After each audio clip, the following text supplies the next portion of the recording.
Good afternoon, ladies and gentlemen. Welcome into another episode of USPBL Baseball from Jimmy John's Field. It's the Beavers, it's the Unicorns, two of the hottest teams in the league are going at it today. Alongside Alex Johnson, Tom Cavanaugh on tap for 9 full innings between the two squads, Beavers and Unicorns. Alex, let's get into last night's game a little bit. I know you were on the call with Jacob Maurer. A huge 8-6 win for the Westside Woolly Mammoths. Colby Seltzer was the hero late in the 9th inning, and they were able to get a huge win because last night, if the Unicorns win that ball game, they're sitting in first place. But now they're a game and a half back of first place behind the Westside Woolly Mammoths. They're still playing great baseball. Excited for today's ball game. Yeah, absolutely, Tom. Yesterday was a turning point, for the USPBL season in regards to the standings. If the Unicorns would have won last night, it was a back-and-forth game. It was a thrilling game from start to finish, but the Mammoths able to hold on and stay in first place for another day, up a game and a half now over the Utica Unicorns. It was a lot of fun. We had 5 home runs in the game last start. Started out in the second inning with 3-run blasts by Dre Williams Nelson, and then in the bottom half, they got home runs from Austin Ochoa and Ethan Kreisa to tie the game up.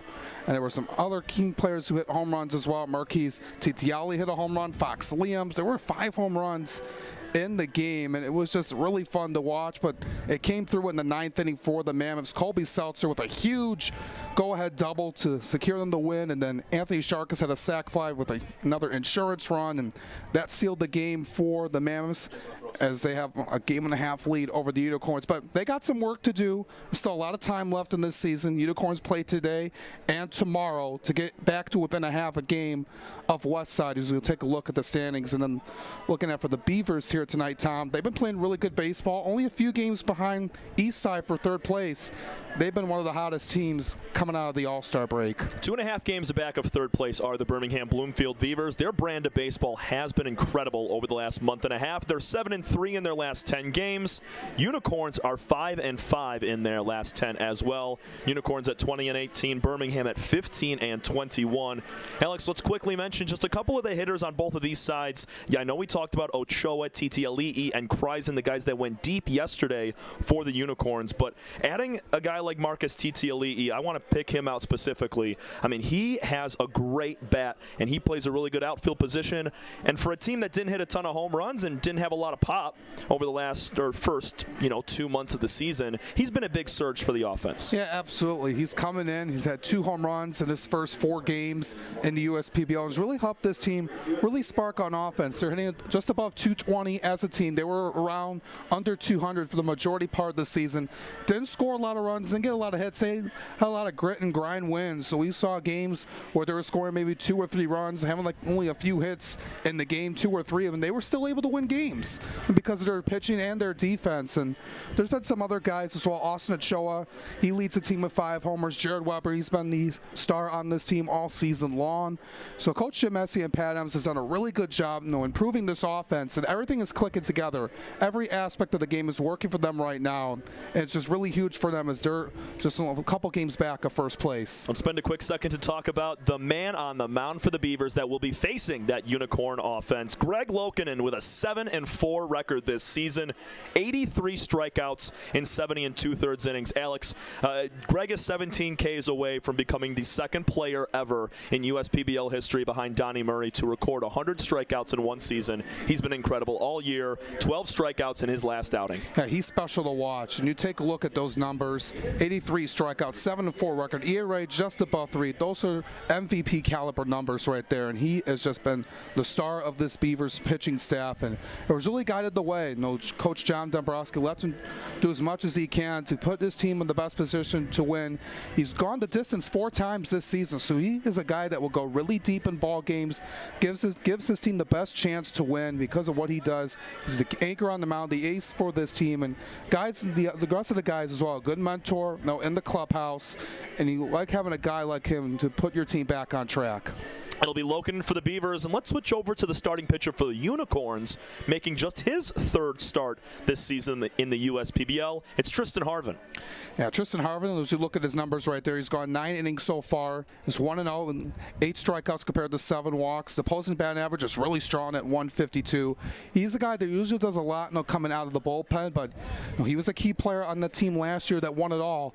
Because of this veteran leadership of the bullpen for the Unicorns, having a guy like Tristan Harvin really helps you in that regard, and he's going to shut down this hot Beavers offense who has been on fire as of late here tonight. They've been awesome. The Beavers offense has been clicking on all cylinders, and when you take a look at their starting 9, it's pretty much similar to what we see every single day, minus a few substitutions at third base or catcher, and they scored 4 runs back on Thursday in a 4-1 victory over the Eastside Diamond Hoppers. So for this Beaver team, if they can continue to stay consistent, play good baseball, and get on that hot streak just like the Unicorns are doing right now with not a lot of baseball left to play, they're going to have some success come September. Yeah, that's exactly what you got to have, and Coach John Dombrowski has done a really good job with this team. A team that didn't get off to the best start where they wanted to, around 3-16 at the beginning of the year, but then when the senior showcase and the All-Star break came around, things turned around for this team, and from top to bottom, this offense is tough to stop, and the pitchers on the opposing side is just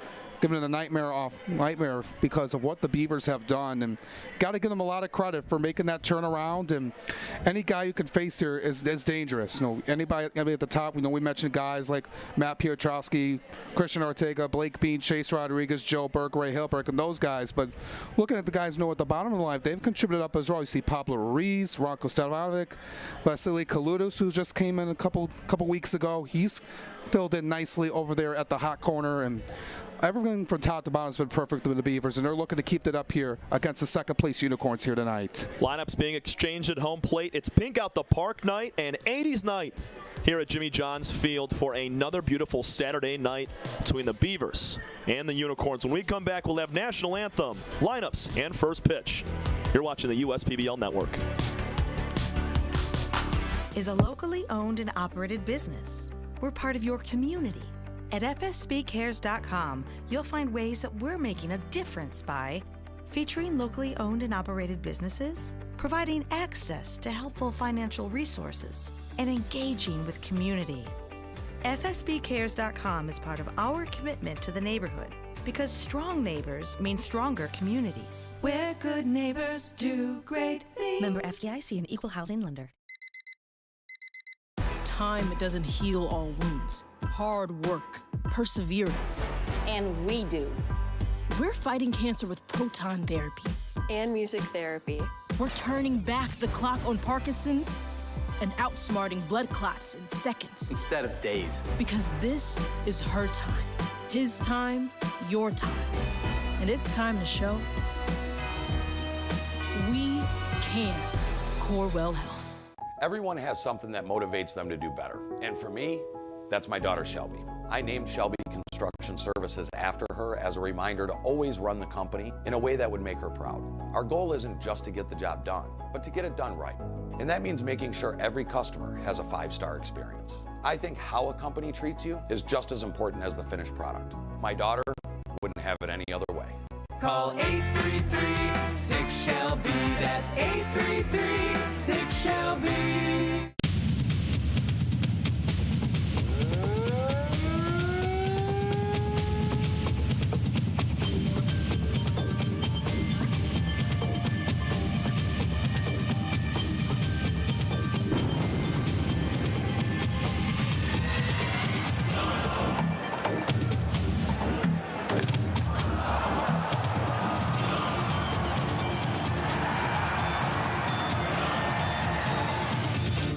Andy Appleby. I'm the owner and CEO of the USPBL. We're a 4-team league. We play at Jimmy John's Field in Utica, Michigan. Tryon has a wealth of resources that we can tap into when unique HR issues arise, even including visa and immigration issues related to our players. Tryon has helped us to get our baseball season up and running every year and has made a difficult task much easier. That's why we rely on Tryon. You can always rely on Tryon.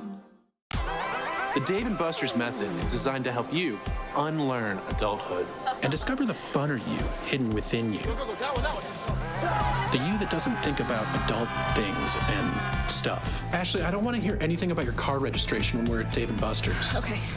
The you want to be. Let the Dave & Buster's method illuminate you.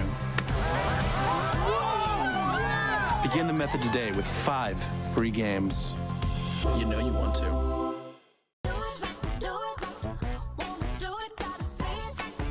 The perfect match. It's what so many of us are looking for.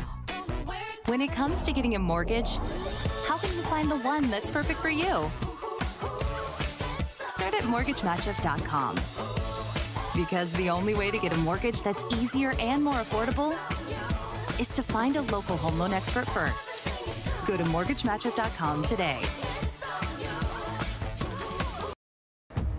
We're for people, the pioneers, the underdogs, the players, and the slow and steadies.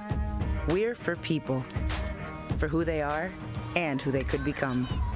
Yes, we're a bank, and some say our business is all about money, but that's an old idea. Because look past the money, and you'll see real human lives. We see it, because we're for people. Huntington, welcome.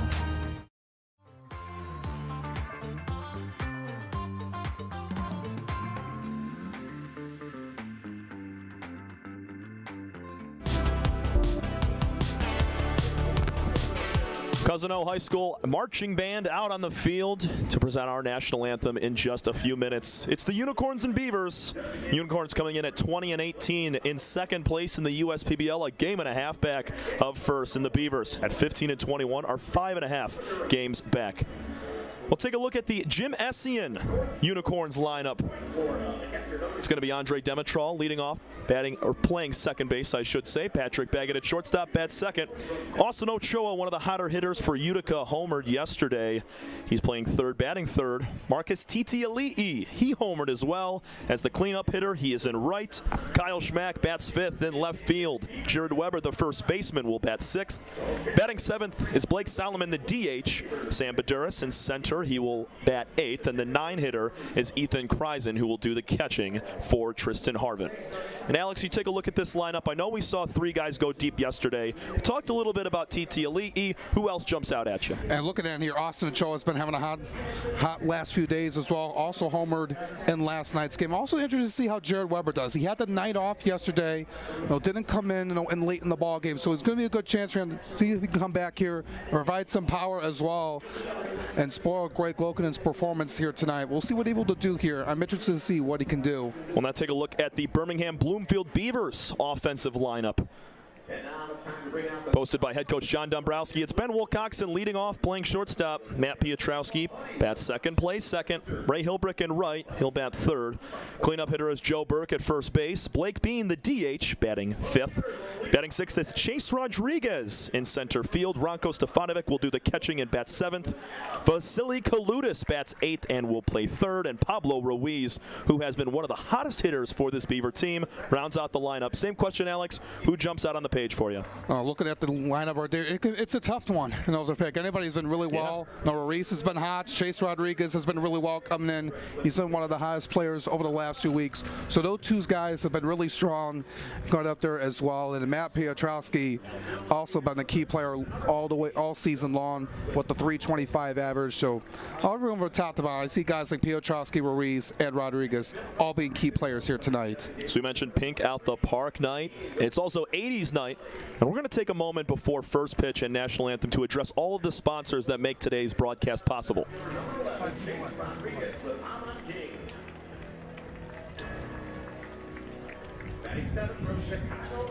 Belfour Property Restoration, Budweiser, Corewell Health,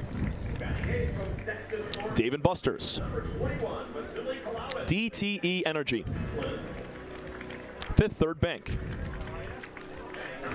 Jarbcom Audio Video Solutions, Jimmy John's, Macomb Community College, McLaren Macomb, McQuaid Heating, Cooling, Plumbing, and Refrigeration, Metro Detroit Chevy dealers, Pepsi, and United Wholesale Mortgage. It's time for the national anthem. Just around the corner, we have first pitch between the Beavers and Unicorns on a sensational Saturday night on 80s Night at the Ballpark.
The USPBL powered by UWM baseball games at Jimmy John's Field are the fun and family-friendly experience you won't want to miss. Entertainment every week, including Thirsty Thursdays, fireworks every Friday, live music Saturdays, and Sunday fun days for the kids. Kids run the bases after every game, and parking is always free. Come see the stars of the future at Jimmy John's Field. Get your tickets today at uspbl.com. I'm Anthony Tomey, CEO of Tomey Group, and we're one of the largest Jimmy John franchisees in the country. With 50 Jimmy Johns and over 700 employees, it's a challenge to manage operations. What could possibly go wrong with owning 50 Jimmy Johns? People don't show up, equipment fail, run out of bread, no tomatoes, we need onions. Many different things can happen. Tryon allows us to really focus on the food and the operations of the restaurant. And that's why we rely on Tryon. You can always rely on Tryon.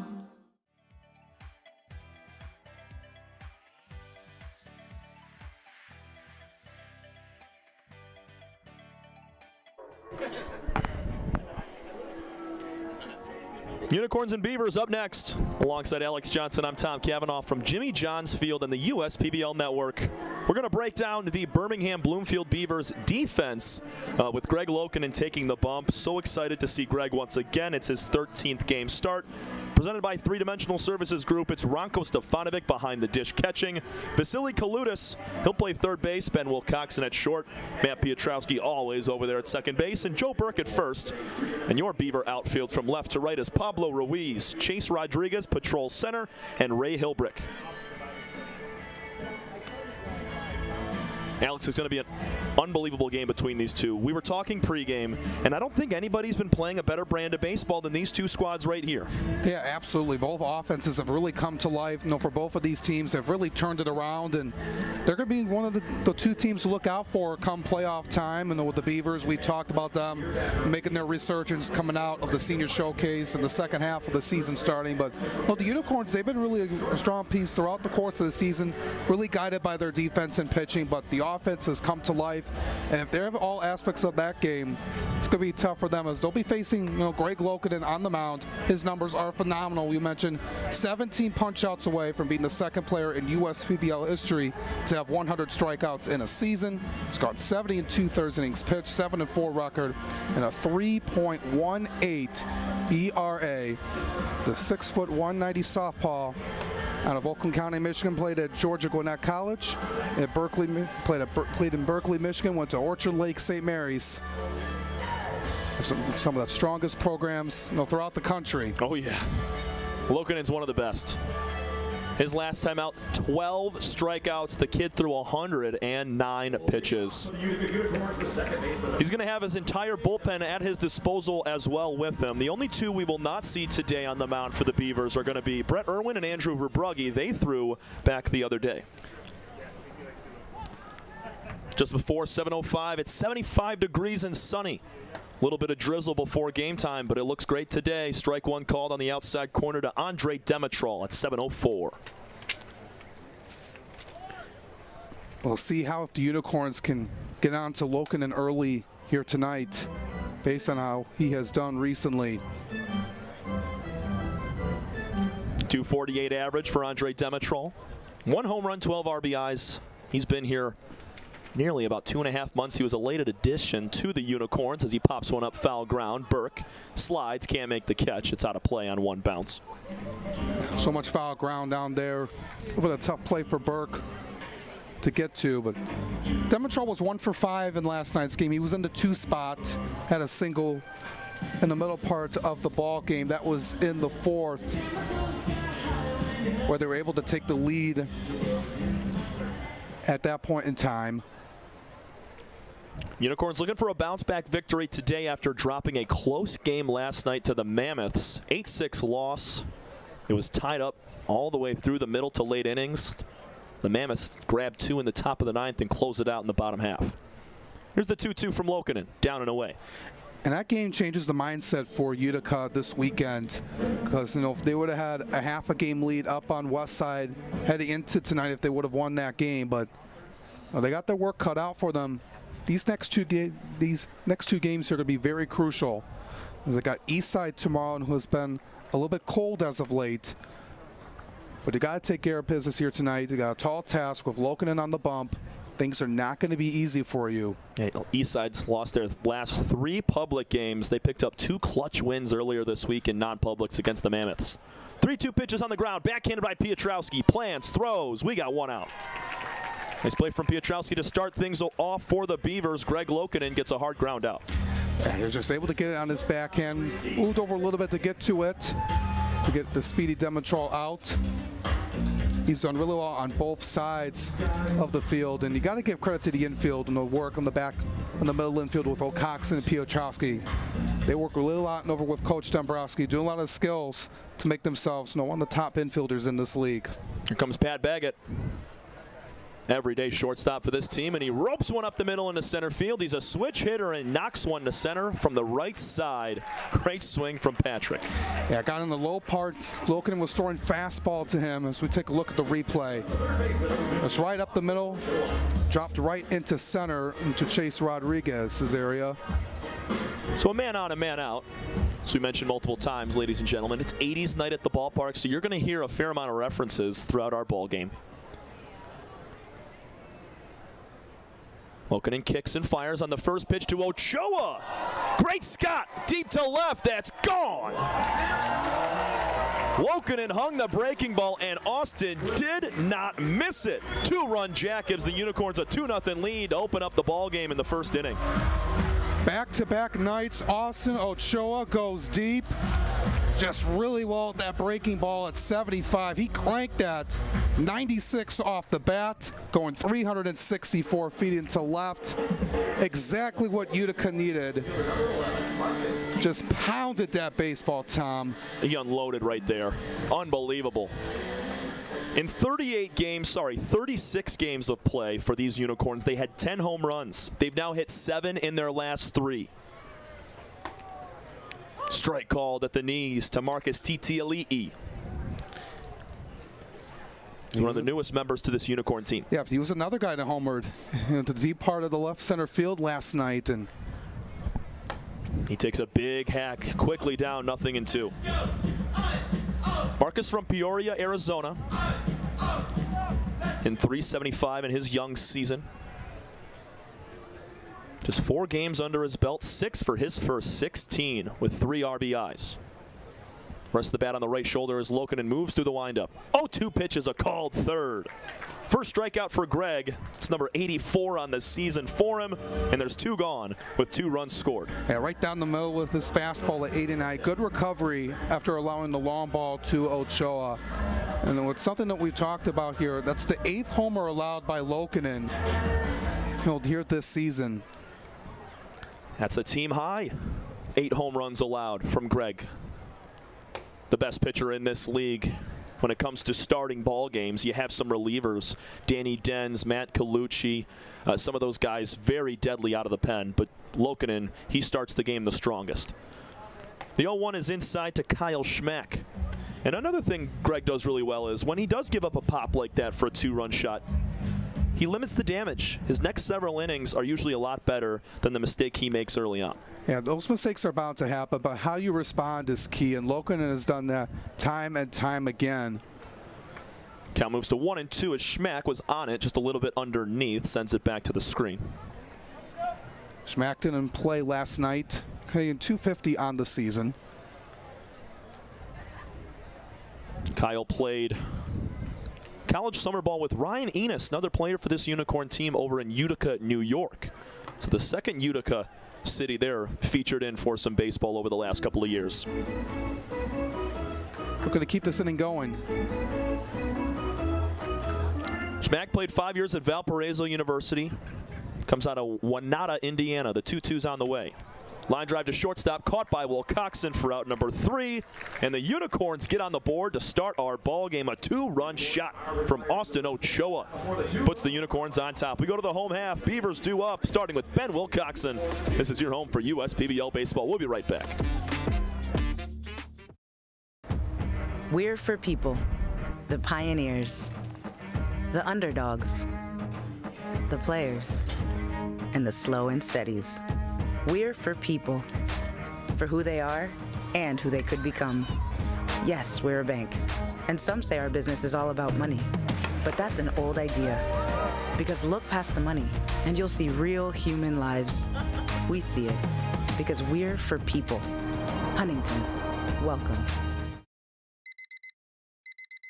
Time doesn't heal all wounds. Hard work, perseverance. And we do.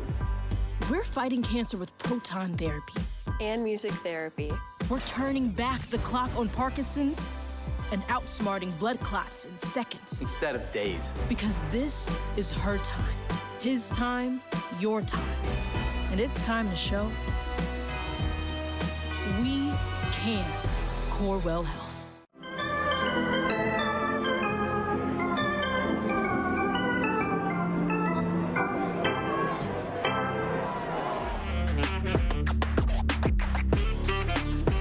Bottom of the first, let's take a look now at the Utica Unicorns defensive lineup presented by Three Dimensional Services Group. It's Ethan Kreisen doing the catching for Tristan Harvin. Austin Ochoa, who just went yard, he's at third. Patrick Baggett plays shortstop. Andre Demetral at second. Weber over at first. In the outfield, it's Kyle Schmack in left, Sam Baduris in center field, and Marcus Titiali'i out and right. And it's really good for the Unicorns in that last inning to get that home run off for Ochoa off of Greg Lokinen. We'll see how Tristan Harvin does here tonight, Tom. His numbers have been really strong. Has limited action, only in pitching 9 innings so far this season, with 8 punch-outs, 7 walks, and the ERA just right at 2. But he's a guy that has been in this league for a while now. Very familiar with how things go, and was a crucial part to the team last year, like I mentioned. So he's looked to guide this way here to cool off this Beavers team, who's trying to get closer and closer to the top 3 in the standings. Ben Wilcoxon will start it off against Harvin, who works first base side of the rubber. First pitch is swung on, chopped to shortstop. Baggett plays it on a few hops, throws to first. A little bit high and wide, but the long Jared Weber's able to keep his foot on the base, 1 out. Yeah, he was able to recover just in time. Wilcoxon with a lot of speed over there, but Weber able to stretch out his foot to get it on the bag so it didn't push him off.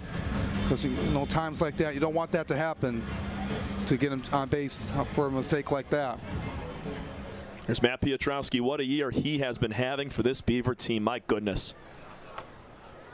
Strike called on the outside corner from Harvin.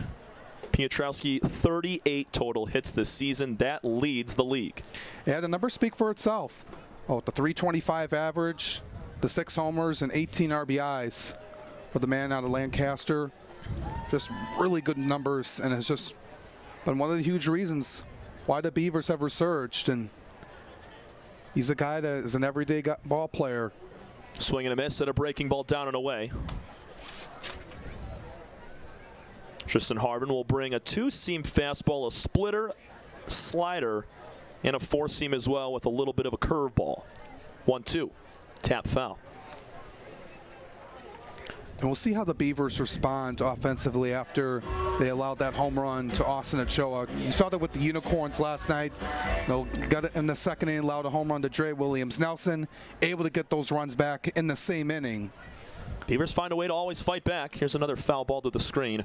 Unicorns in their away jerseys, the purple with the red numbers, and you can see there the Beavers with their home navy blues. Red numbers on the front and back with the Beaver logo on the left pec. Well, it's a different take than having the traditional home whites. Count moves to 2-2. That slider does not catch any part of the plate. The wind has also moved out towards right center now, moving left to right across your screen. Harvin delivers the 2-2, swing and a miss. Nice start for Tristan Harvin. He grabs his first punch out there to one of the best hitters in the league. Good off speed, low middle part of the zone. Piotrowski is a very disciplined guy at the plate. It was a good pitch to swing at, but it was a little tardy on it. And he's retired for out number 2.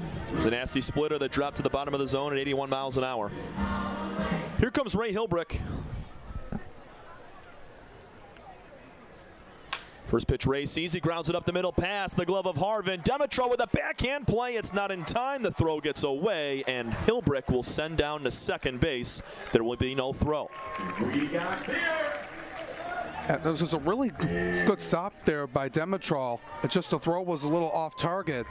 I think Hilbrick beats that out regardless. I mean, you're a lefty coming out of that side of the box. You have an extra step to reach first. Demetral made one heck of a play, but I think Ray gets there anyway. So it's an infield hit, and the error is what sends him on to second base on the throw. Well, you like able to just make that aggressive play to not give up on the baseball. Hilbrick, can get there a lot quicker than most other guys, but I love the effort there by Demetral. Joe Burke cuts it the first pitch and fouls it back over into the seats. Solid season so far for Joe in his third year in the USPBL. 2 bombs, 14 RBIs. He had 8 home runs at the end of last year. That led the league. He spent majority of his time in the USPBL with the Hoppers. Burke, 6'4", 240, 26-year-old from Jeffersonville, Indiana. Played college baseball with his shortstop, Ben Wilcoxon, over at Kentucky Wesleyan College. Burke back on Thursday. He had himself a clutch 2-out base hit to score the opening run of the ball game in the third against the Hoppers. Went on to a 4-1 victory. Now he puts it back over the backstop here just behind the press box. And he's done a really good job being a mentor in the clubhouse. As one of the guys that have been more experienced in the league and been around for a few seasons. Mentoring the other guys who have not been around this long and just resurging here. It gets tough, making that transition period, with guys coming in, in the middle part of the season. Swing and a miss. Burke goes down, and it's a pair of strikeouts for Tristan Harvin in that opening frame. He gives up the base hit to Hilbrick, but that's all. We go to the second inning. 2-0 Unicorns over the Beavers on Saturday night.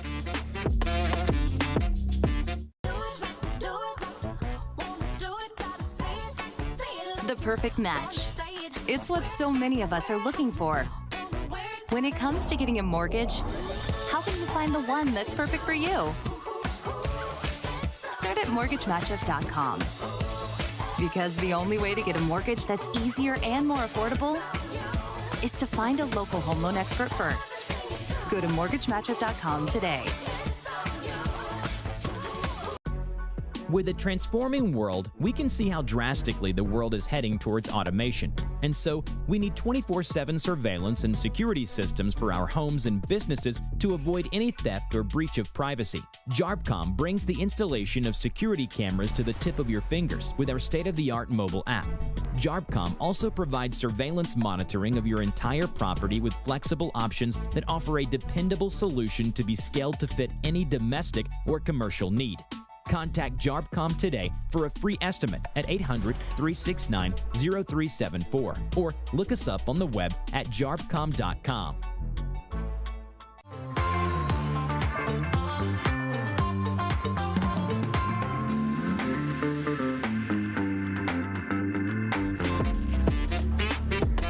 Top 2, alongside Alex Johnson, Tom Cavanaugh.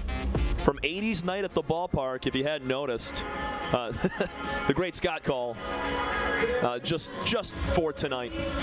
As Greg Lokinen takes the mound for once again another inning. He gave up one mistake pitch, and Ochoa made him pay for 380 feet to left. Yeah, that was just a miscue that he was able to bounce back off of. They're bound to happen, but how he responds is just really crucial. Able to limit that damage. After that, getting Titiali to strike out, looking at Schmack to line out to Wilcoxon to end the inning. Lokinen picked up his 7th victory of the season back on August 9th against the Mammoths. It was a 10-5 victory for Birmingham. 12 strikeouts, as we mentioned, in 5 2/3 innings with 1 run on 4 hits. Best we've seen Greg all year long. He's had some phenomenal stuff. Just trying to reach that milestone. 0-1 off the plate, just a tad. And Alex, you just at the end of that last inning talking about some of the leadership roles for guys like Joe Burke on this Beaver team, and that's something that head coach John Dombrowski makes very apparent, and it's an important thing to have some of those guys in your dugout. You got Rocco Stefanovic, you have Ray Hilbrick, who was a batting champion a year ago, Joe Burke, and a guy like Greg Lokinen on the bump to lead that pitching staff. It's so crucial. Absolutely. You need to have guys like that who are able to be around this organization and help you in a certain way. And Rocco Stefanovic makes the catch behind the dish. 1 up, 1 down as Weber pops out to the catcher. Yeah, he does really well under that. They work on that a lot, and we see a lot before pregame. Guys, getting those pop-ups right behind home plate or like around their dugout rather. Best making all kind of situation. The sun's a little bit down. It's not in your eyes or the lights beaming on you, so it's an easier catch for Stefanovic. But he's a guy that has done really well anchoring these pitchers throughout the course of the season. Stefanovic, a leader, a lot like Jake Taylor with the Cleveland Indians. That's from the 1989 Major League. Blake Solomon, .231 average with 1 RBI in his extremely young season. Just added a few weeks ago. Takes a strike on the outside corner. Great pitch from Lokinen, evens it up 1-1.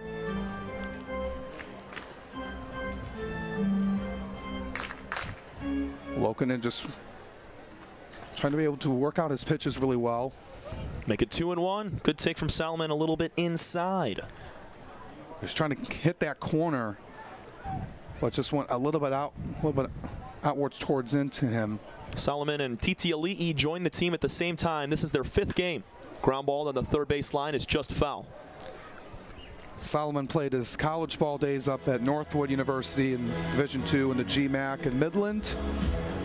Actually grew up in South Lyon, played at Novi Detroit Catholic Central High School, then moved down to Carmel, Indiana. So he's very familiar with the Metro Detroit area.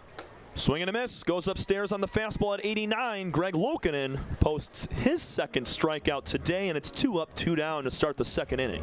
Yeah, that's been really the tough spot for the Unicorns over the last few days. The top part of the strike zone. We saw that with Zach Zaborowski last night, who punched 7 Unicorns out. The top part of the strike zone is just really tough for Utica hitters. Yeah, Zaborowski entering the conversation for pitcher of the year along with this man on the mound right now in Pierce Banks. Big swing and a miss from Sam Baduris on the first pitch he sees.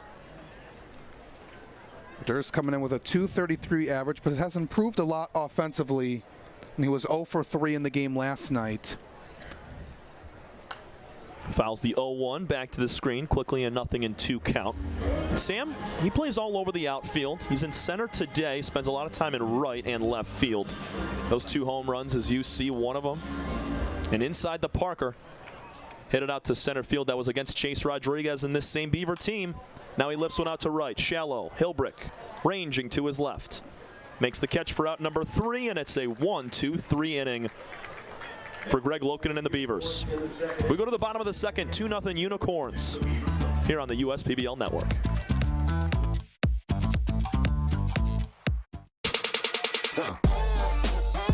Check your checking.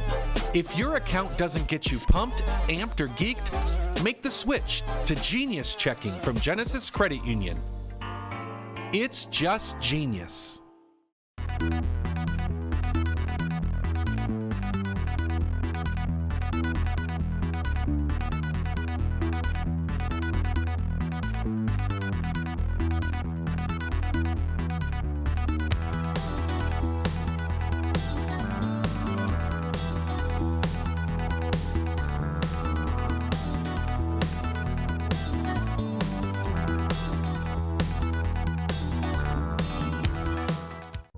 financial champion of Michiganders. Whether you're a goal-getter or dream chaser, an empty nester or up-and-comer, anyone in Michigan can bank with us. Michigan Schools and Government Credit Union.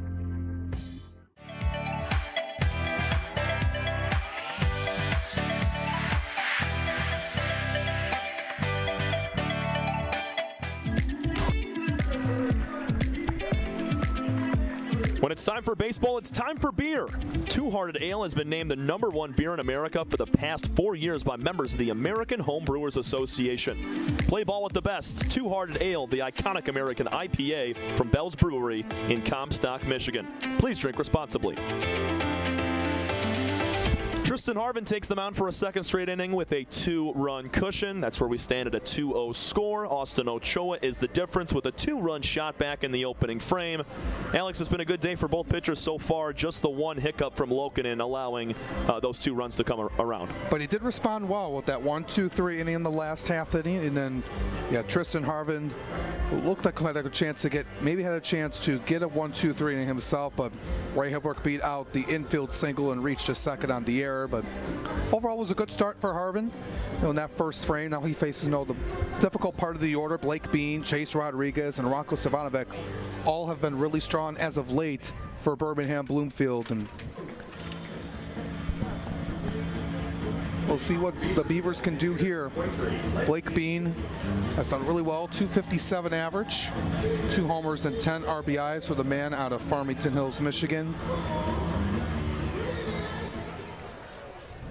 Bean 0 for 4 with a walk back on Thursday.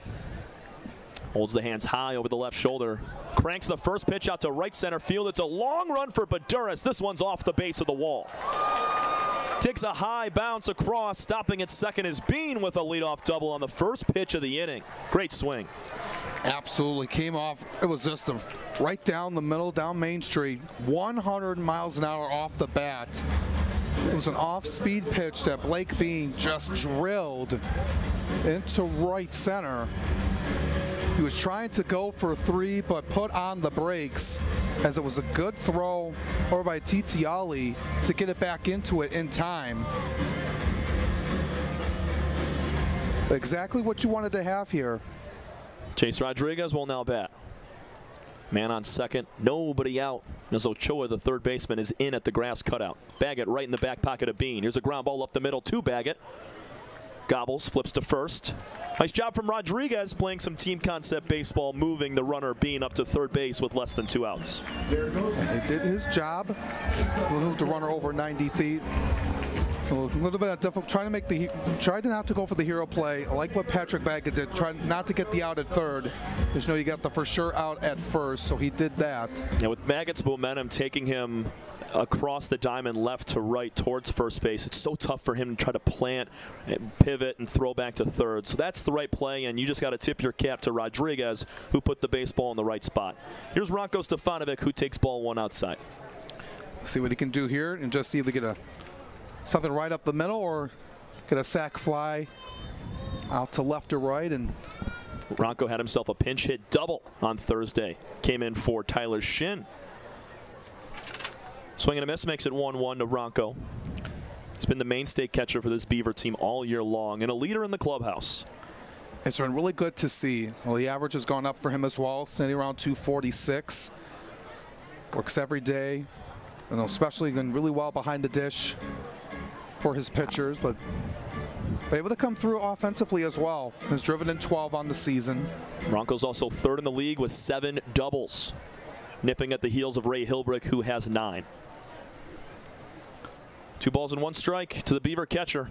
Harvin stares down at third base towards the runner Bean. The pitch is on the way. It's in the dirt. Want to be able to understand the situation if you're Savanovic. Just try to get something good to swing at. He should get a good pitch here on 3-1. It's a hitter's count. But you're right, don't want to try to do too much. Just a smooth, clean swing for a base hit or a ground ball back up the box. 2-0 Unicorns. Beavers knocking on the door here in the second. There it is. Ground ball up the middle to Baggett. Makes a forehand play. Couple of skips. Throw to first for out number 2, but it's an RBI ground out for Ranko Stefanovic. That's number 13 on the season for runs batted in, and it's 2-1. Yeah, that will work out as well. Able to get the job done, cut the deficit in half. And that's good baseball. Blake Bean sees one pitch and he rips it to right center for a double. The next two batters don't have to do anything special. A couple of ground ball outs up the middle pretty much manufacture that run. Yeah, we're only in the second inning. You don't want to be able to get into an ideal spot where if you try to do too much and hit a fly ball and the runners can't move at all and go away empty-handed, you'll take a run here and a run there, then going away empty-handed. Sure, Greg Lokinen loves it as he was out to congratulate Bean after he scored. Now Vasily Kaludis fouls one off the screen, 1 ball and 1 strike. Vasily, a 6'2", 200-pound, 23-year-old out of Destin, Florida, played baseball at App State and Milligan University. He's down in the count now, 1-2. Yeah, this past season at Milligan University in 57 games, hit .311, 8 homers, and 44 RBIs. Milligan part of the NAIA and the Appalachian Athletic Conference. Vasily with that wide open stance. 1-2 from Harvin. It's popped up. Kreisen throws the mask away. He's camping in the right-handed batter's box and makes the catch for out number 3. A leadoff double leads to a run as Blake Bean comes around to score on the Rocco Stefanovic RBI ground out. We've played 2 innings of baseball. It's a 2-1 score with a Unicorn advantage. This is your home for USPBL baseball. The Dave & Buster's method is designed to help you unlearn adulthood and reset our life around zapping stuff and cheering for stuff with your friends. Begin the method today with 5 free games. You know you want to. Fifth Third Extra Time helps you do you better. So kick back and relax. You have extra time to avoid overdraft fees. Fifth Third Extra Time. This is banking a Fifth Third better.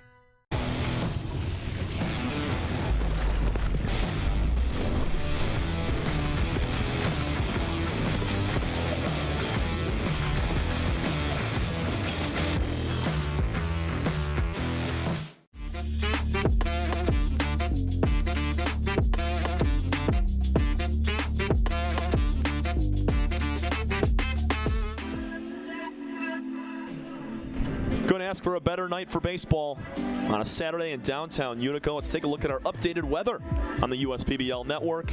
Just a small chance of rain. We had some drizzle pregame, but the field is dry. The clouds are starting to part away, and it's a great day for baseball at 74 degrees, Alex. Yeah, couldn't ask for a better night. The rain was forecasted throughout the weekend, but it's died off, which has been a good thing. Allow the fans to come out here, have a good night here at the ballpark. Only a few weeks left in this season, and it's been a lot of fun.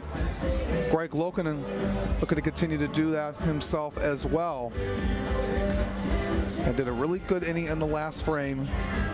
We're going to try to do that again here with the 9, 1, and 2 hitters due up for Utica.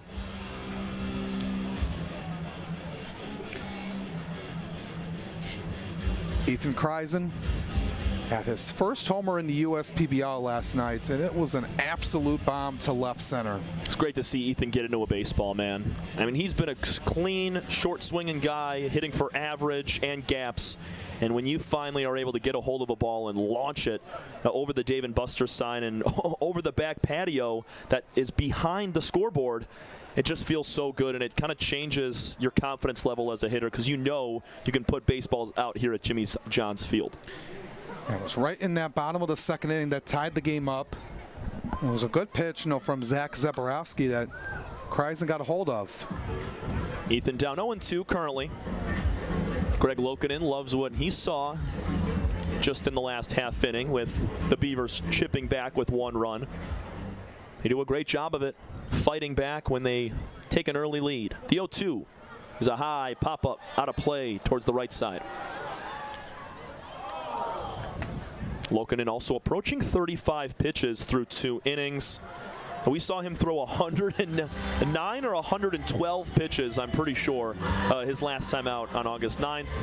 I'd be surprised to see Greg do that same thing, but not surprised if he has another double-digit strikeout day as he picks up number 3 right there. Just nasty. Just a nasty pitch thrown over there to Ethan Kreis, and couldn't do really anything about it. Little Bardall, little Crisco, little jalapeno in the nose. Lokinen with a third strikeout for the third straight inning. He's making it work today. Works third base side of the rubber. Goes over the head through the windup. First pitch to Demetrol is a breaking ball inside and low. Ground out to second base the first time for Andre.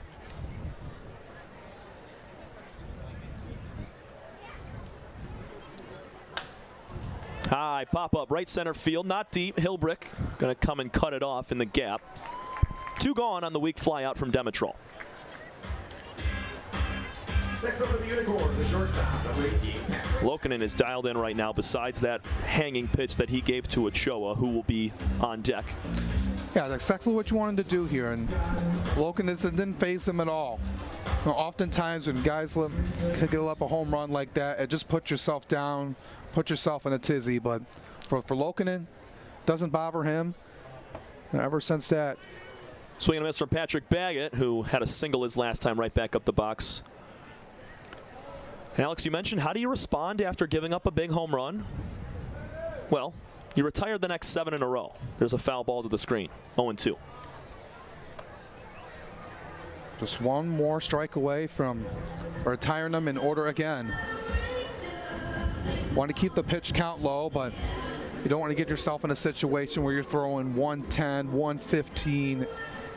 We've only seen over 100 pitches twice this year, and it was in this past week. Lokinen did it back at the end of last weekend, and John Kelly earlier this week, he threw 109 pitches back on August 14th. That was crazy. He went 5 innings, gave up 5 hits, 5 strikeouts on 109 pitches. That's a lot, on that short, about the innings. It was a handcuffed Hopper team with their bullpen a little bit dry, and they needed John to go as long as possible. Baggett stays alive. And they're going to rely on their guys, their main pitchers, number 1 and number 2, to go deep into games. Guys trying to go 80, 90 pitches, trying to get to 100 if they can, if they're on a roll. I guess when you look at the optimistic side for the Hoppers, though, they have 3 really good starting pitchers. You can't say that about all these teams. Usually, most of the teams have 2 really solid guys and a third just to kind of back them up and shore you 5, 6 innings, 4, 5 innings, what have you. It'd be interesting to see what come playoff time, which guy they're going to throw. That was really, really close. If the season ended today, it would be the Hoppers versus the Beavers on September 5th for the quarterfinal game. The winner of that would play the Utica Unicorns.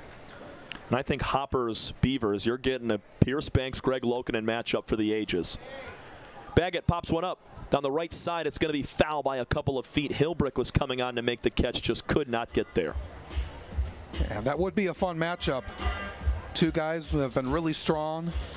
Be a really fun pitchers duel, but when you're trying to look ahead and get into that next day in that championship game, you don't want to burn them out and not have them available.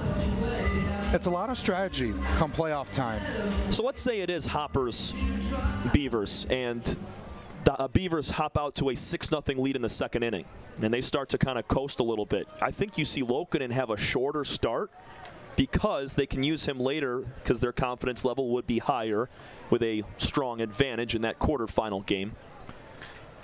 But if it's a tight 1-2 run ball game, I think you send Banks and Lokinen out there the entire time. 4 Ks now for Greg Lokinen. Nothing new. He's at 87, 13 away from the century mark on the season.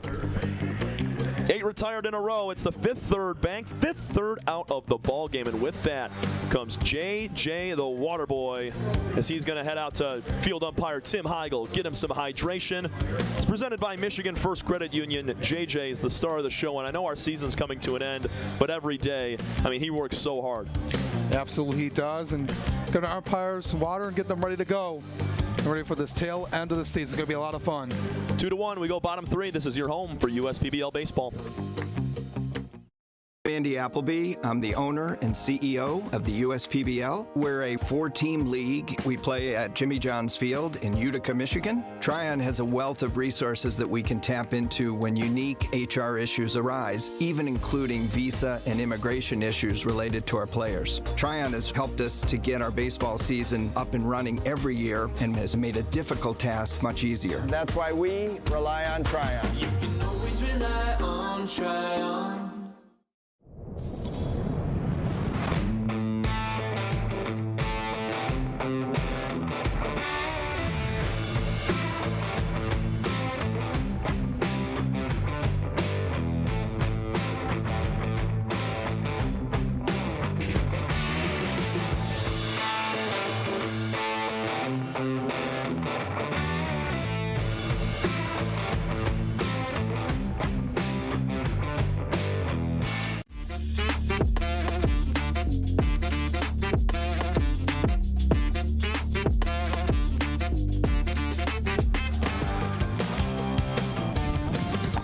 We enter the bottom of the third inning. It's a 2-1 lead for the Utica Unicorns over the Birmingham Bloomfield Beavers here from Jimmy John's Field on the USPBL Network. Alex Johnson, Tom Cavanaugh, as Tristan Harvin takes the mound for another inning. He gave up that double to Blake Bean, but other than that, it wasn't a lot of hard contact, Alex. We saw a couple of ground outs and a pop out to the catcher, so the double from Bean was really the only blemish on Harvin all day long. Yeah, and that was only one thing, but they were able to get a run on the board. But one of the more important thing is they have the lead still at this point, and we're facing the 9-1 and 2 hitters, Ruiz, Wilcox, and Piotrowski. I like the command we've seen here so far from Harvin. He's had a couple of punch outs, had some weak contact as well. That's worked for him a lot here in tonight's game, and both teams know that at this point in the season, every game matters. Want to put yourself in the right position.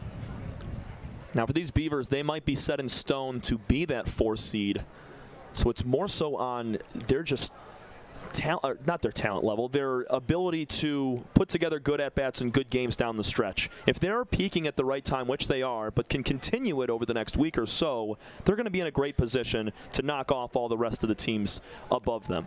Yeah, no, they want to be able to work out as best as they can, keep on trying, keep on practicing every day, and put themselves in the best position possible. And I mentioned, when it comes into the playoff time, if they're playing the Hoppers or somebody else on that Thursday night, want to be able to you want to be able to get yourself to win, because there's no guarantee, obviously. But there's a 2-1 on the ground to shortstop Baggett.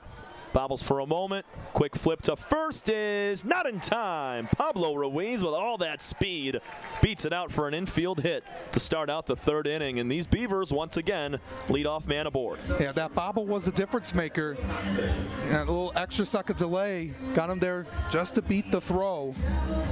It's a very uncharacteristic bobble from Patrick Baggett. I mean, he never does that.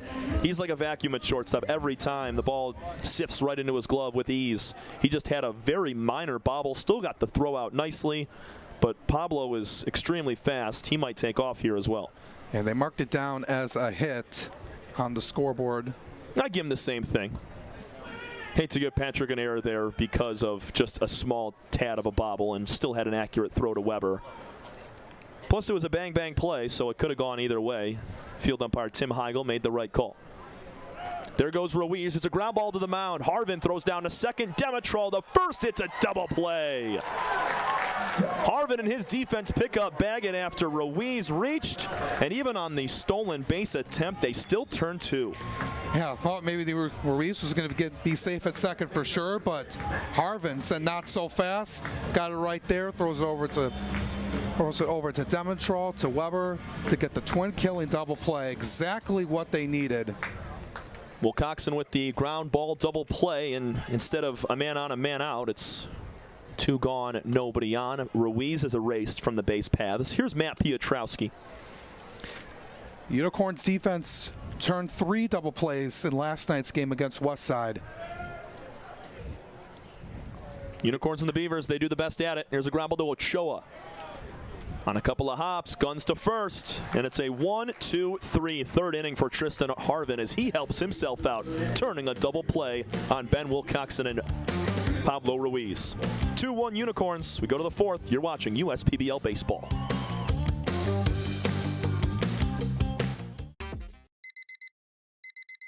Time doesn't heal all wounds. Hard work, perseverance. And we do. We're fighting cancer with proton therapy. And music therapy. We're turning back the clock on Parkinson's and outsmarting blood clots in seconds. Instead of days. Because this is her time. His time, your time. And it's time to show we can. Corewell Health.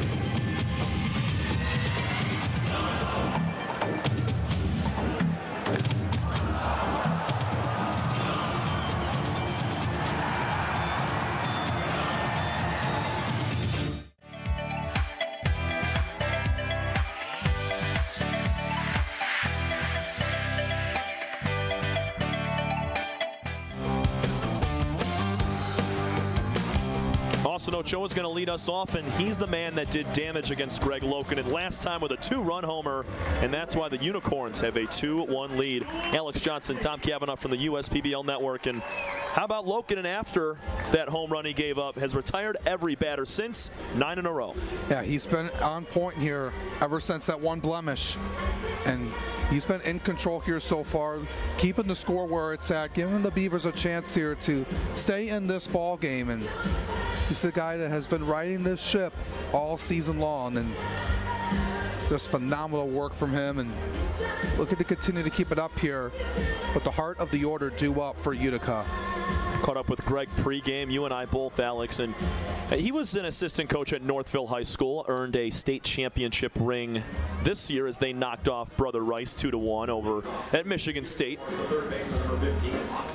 This is what happened last time. Lokinen hung a curveball to Austin Ochoa, lost it in the trees. Ruiz can only sit and watch.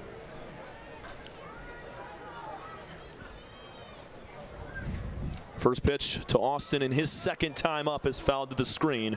He's all over it, though. We're seeing some healthy hacks from Austin Ochoa right now. Yeah, he's been on fire. Back-to-back games of home runs. We'll see how Lokinen pitches to him. 0-1 is lifted, out of play on the right side. No chase from any fielder. And that was a difficult pitch, for anybody to hit off of. Ochoa on that breaking ball that he just got out in the hang time of and blasted over the left center field. Ochoa just hit his sixth. 20 RBIs now on the season after cashing in those two in the first inning. And it was a difficult pitch for many guys to hit off of, but not for Ochoa. Greg will hang it from time to time, and when he does, the best hitters will get him. And do exactly what Austin did. He rickrolls one on the ground to third base. Forehand play for Vasily Kaludis, and that's in time for out number 1. 9 straight retired for the lefty Lokinen. I like the footwork that Kaludis did on this ground ball. As you can see right here, just shuffled his feet over to his left, able to pick it up to make a really good throw over to Joe Burke to complete the putout. Marcus Titi Ali'i struck out looking his first time. He digs in. Looking in with that offset stance, facing that first base side dugout through the windup. Delivers a strike. Snuck that one in inside part of the plate to Titi Ali.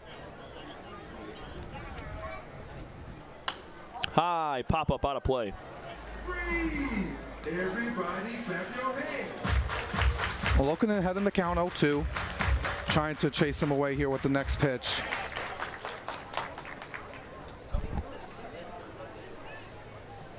Approaching 50, Lokinen delivers the 0-2.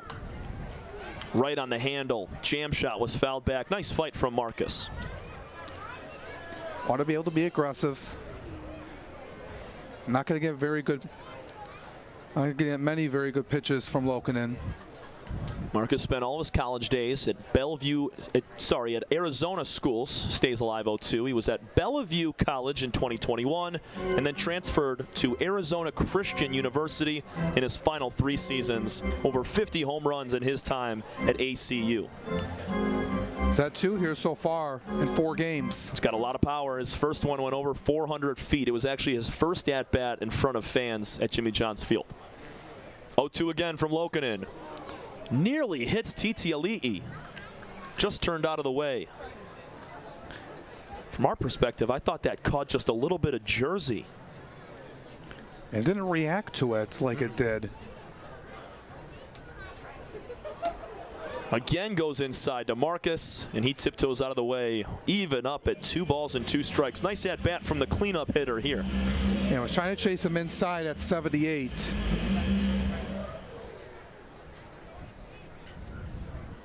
Don't want to get something that gets you on the knee. 2-2 pitch, tapped foul on the third base line. Marcus stays alive. They're going back with that breaking ball once again. Channeling his inner Barry Gibb. Marcus Titiali'i staying alive on 2-2.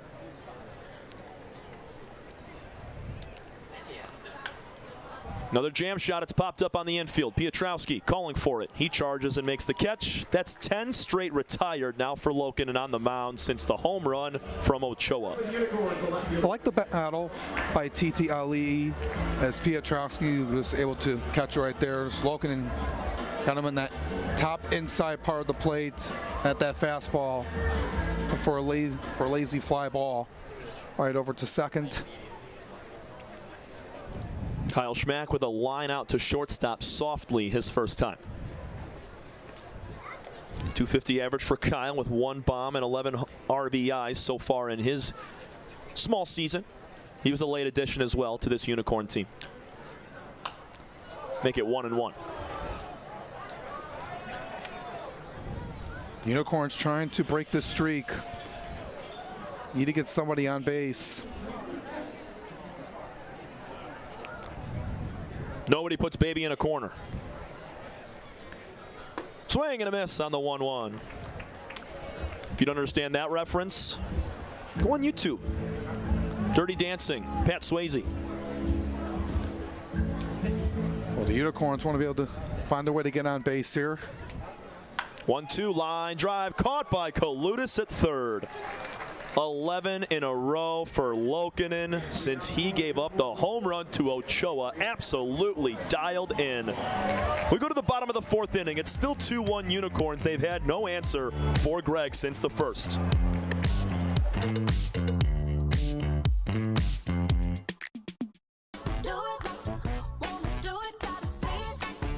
The perfect match. It's what so many of us are looking for. When it comes to getting a mortgage, how can you find the one that's perfect for you? Start at mortgagematchup.com. Because the only way to get a mortgage that's easier and more affordable is to find a local home loan expert first. Go to mortgagematchup.com today. I'm Anthony Tomey, CEO of Tomey Group, and we're one of the largest Jimmy John franchisees in the country. With 50 Jimmy Johns and over 700 employees, it's a challenge to manage operations. What could possibly go wrong with owning 50 Jimmy Johns? People don't show up, equipment fail, run out of bread, no tomatoes, we need onions. Many different things can happen. Tryon allows us to really focus on the food and the operations of the restaurant. And that's why we rely on Tryon. You can always rely on Tryon.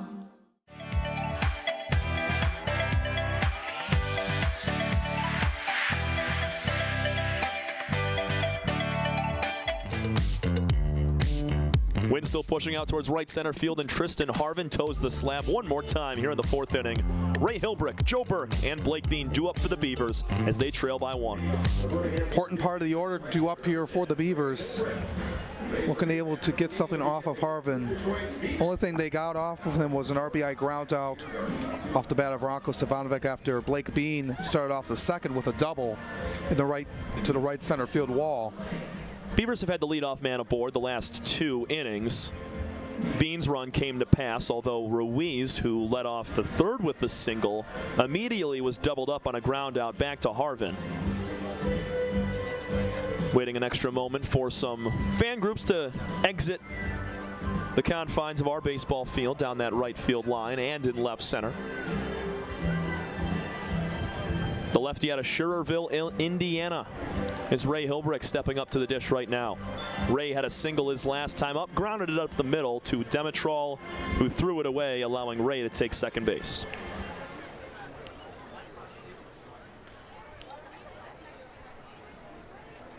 Hilbrick spent all 4 years of college at Purdue Northwest. 6 foot, a buck 90, 24 years old. Got himself on base with an infield hit and reached second base on a throwing error by Dementrol. Hilbrick just picked up his 35th hit of the year. He's second in the league behind his teammate Piotrowski.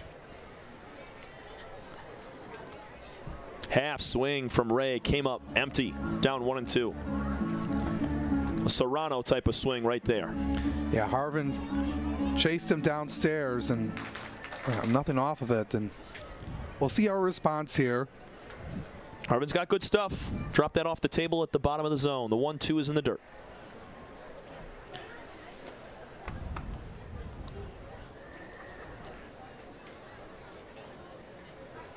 Two-1 Unicorns are in the bottom of the 4th inning. Ochoa with a 2-run shot for Utica in the first, and Bean came around to score in the second on a ground ball.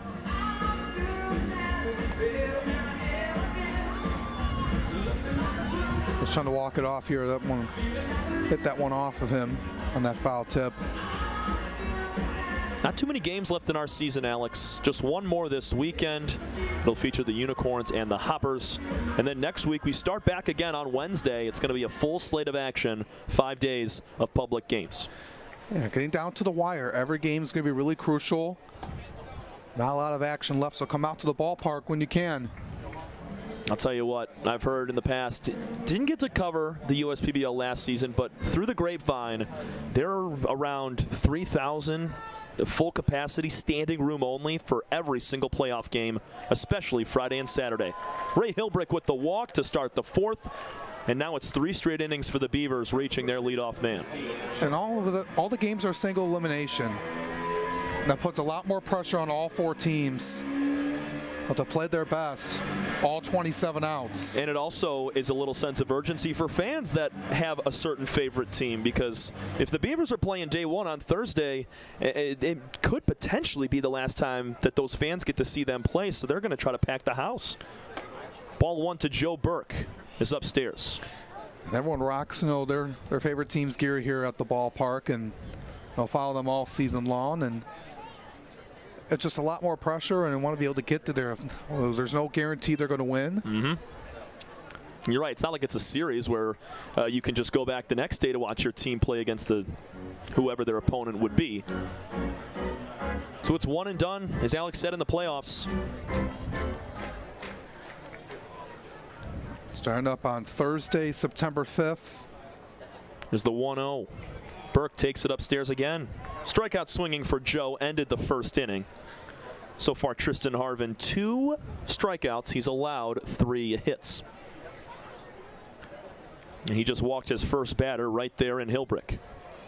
Also, watch out for Ray on the base paths. He's 12 for 12, stealing down to second. 2-1, the count moves. This Beavers team as a whole has only caught stealing 5 times coming into tonight's game. That's pretty darn good. About every team. No, the Unicorns as well. They've only been caught 5 times. 53 for 58. There goes Hilbrick. He slides in safely. A little bit of a late slide from Ray. He looks to be just fine. And it's another runner in scoring position for the Beavs with nobody out. Yeah, had a really good jump. Kreisen tardy on the throw. Didn't get it over to Dementrol in time. Hilbrick got a good jump. Harvin's got himself a little bit of a leg kick, so that's going to take some time. You don't see a lot of pitchers transitioning to the slide step with runners on base. And time is called by field umpire Tim Heigl, and it's a pitch clock violation on 3-1. Burke will get the walk.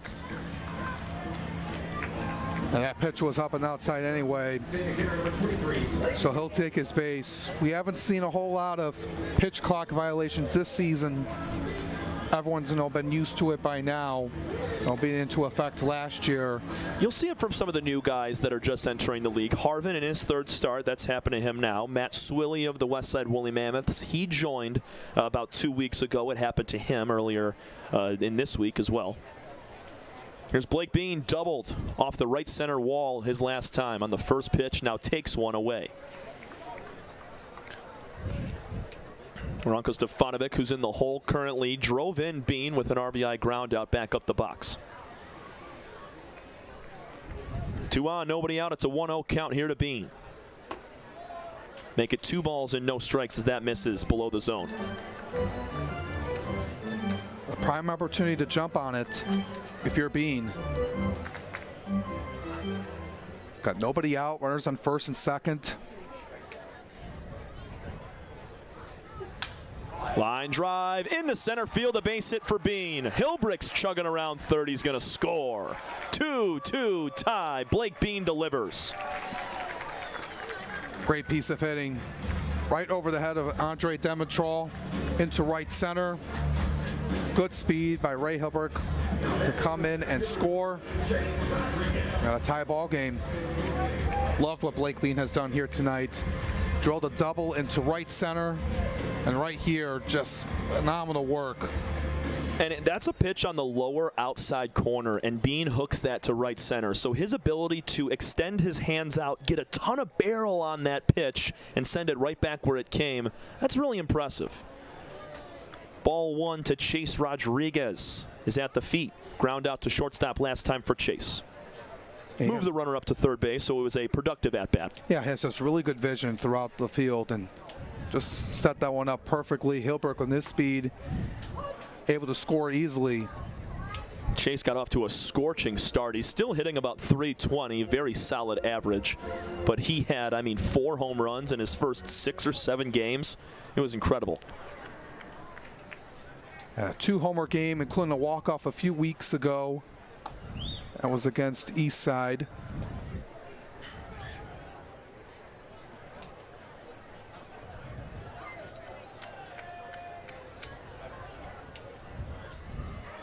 Harvin sets. The 1-2 pitch is outside. That was actually against Westside, I beg your pardon. That was back on the 21st of last month. That was a great game. Beavers were right in the midst of trying to make a comeback in the standings and play better baseball, and they surged to 10 of 14 wins. Ground ball to first. Weber kicks over to shortstop. Baggett's return to first is not in time. Oh, man, the Unicorns almost had themselves a clutch double play. Instead, it will be runners on the corners with 1 out. I like the job there by Weber to get the force out at second. Had enough time to do so. Was only able to get back over to first to complete the double play, but I like the idea. It's a camera inside of a camera right there. Couldn't do that back in the 80s. No, you couldn't. Didn't have iPhones back in the day. 51 pitches now for Tristan Harvin. He's approaching right where Greg Lokinen is at. Ranko Stefanovic lifts the first pitch out to left field. It's going to be caught by Schmack. Tagging from third, heading home, and scoring will be Burke. And the Beavers take a 3-2 lead on a sac fly from Stefanovic. He's got a pair of RBIs today. Yeah, he did his job. Like he did in the last inning, that he got Blake Bean in on an RBI ground out. Here it doesn't do anything flashy again. No, he flies out to left. No, cost yourself an out, but get yourself a run and you get yourself the lead. That's a leader right there, putting your team first, understanding what you have to do to score runs and be successful in that spot instead of thinking about hitting a home run or doubling in the gap and having these huge, long, dramatic swings. That's not how Ranko's game is played. Vasily Kaludis will step back out as Harvin and disengaged from the rubber to look over Rodriguez. 2 runs in the inning give the Beavers a 1-run lead, wiping away the Ochoa 2-run shot from the first.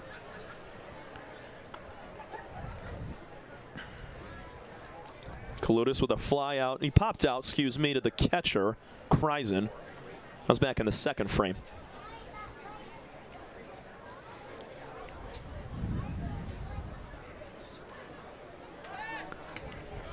Quick pick over towards Rodriguez. That's the second disengagement for Harvin. If he goes over one more time, he needs to pick off Rodriguez or he will be awarded second base. Also 4 stolen bases on the year for the man out of Las Vegas, Nevada on your screen. 1-0 to Vasily is high and away. Fastball riding upstairs. The game has also evolved a lot, since the 80s, with the pace of play and the disengagements, the pitch clock. Yeah, there are a ton of different rule changes over the course of the last 5-6 years. Kalutis makes it a 2-1 count as he pulls a foul ball. You're right, games back in the day, obviously we weren't around at that time. As we're just in our mid to late 20s, but they played probably 3.5-hour ball games pretty often.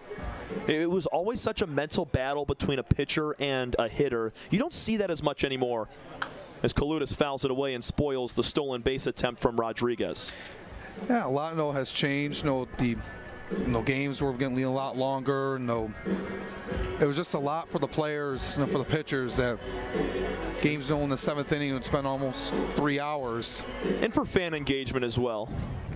They want to lower that time to put more eyes on the sport, which is totally understandable as well. Rodriguez takes off for second base. Kreisen, nice throw down. It is not in time.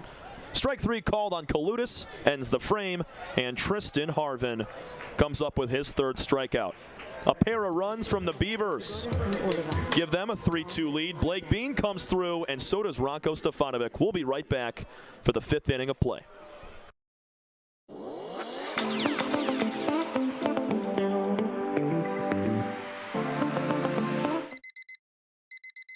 Time doesn't heal all wounds. Hard work, perseverance. And we do. We're fighting cancer with proton therapy. And music therapy. We're turning back the clock on Parkinson's and outsmarting blood clots in seconds. Instead of days. Because this is her time. His time, your time. And it's time to show we can. Corewell Health. Everyone has something that motivates them to do better. And for me, that's my daughter Shelby.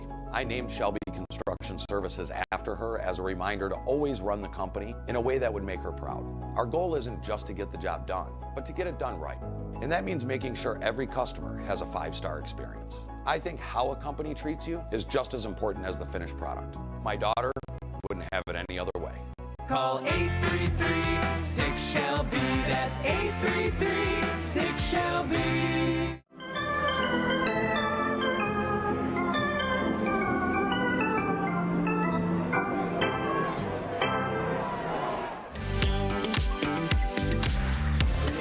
Beautiful sunset here in downtown Utica. It was a rainy day to start in pregame. Those clouds have nearly vanished. And so have the hits for the Unicorns against this man right here, Greg Lokinen. 10 straight retired since he gave up the bomb to Ochoa in the first. He's been on-dialed here. He's been locked in. Just something we wanted to do here, especially with your team down at that point. But Lokinen has just been able to get himself intact, keeping the Unicorns off the board since then, and his team has gotten him the lead. It's now up to him to continue with the task at hand to keep the score where it's at. The pitch count nearing 60. First pitch to Jared Weber is popped up high in the air to shallow left.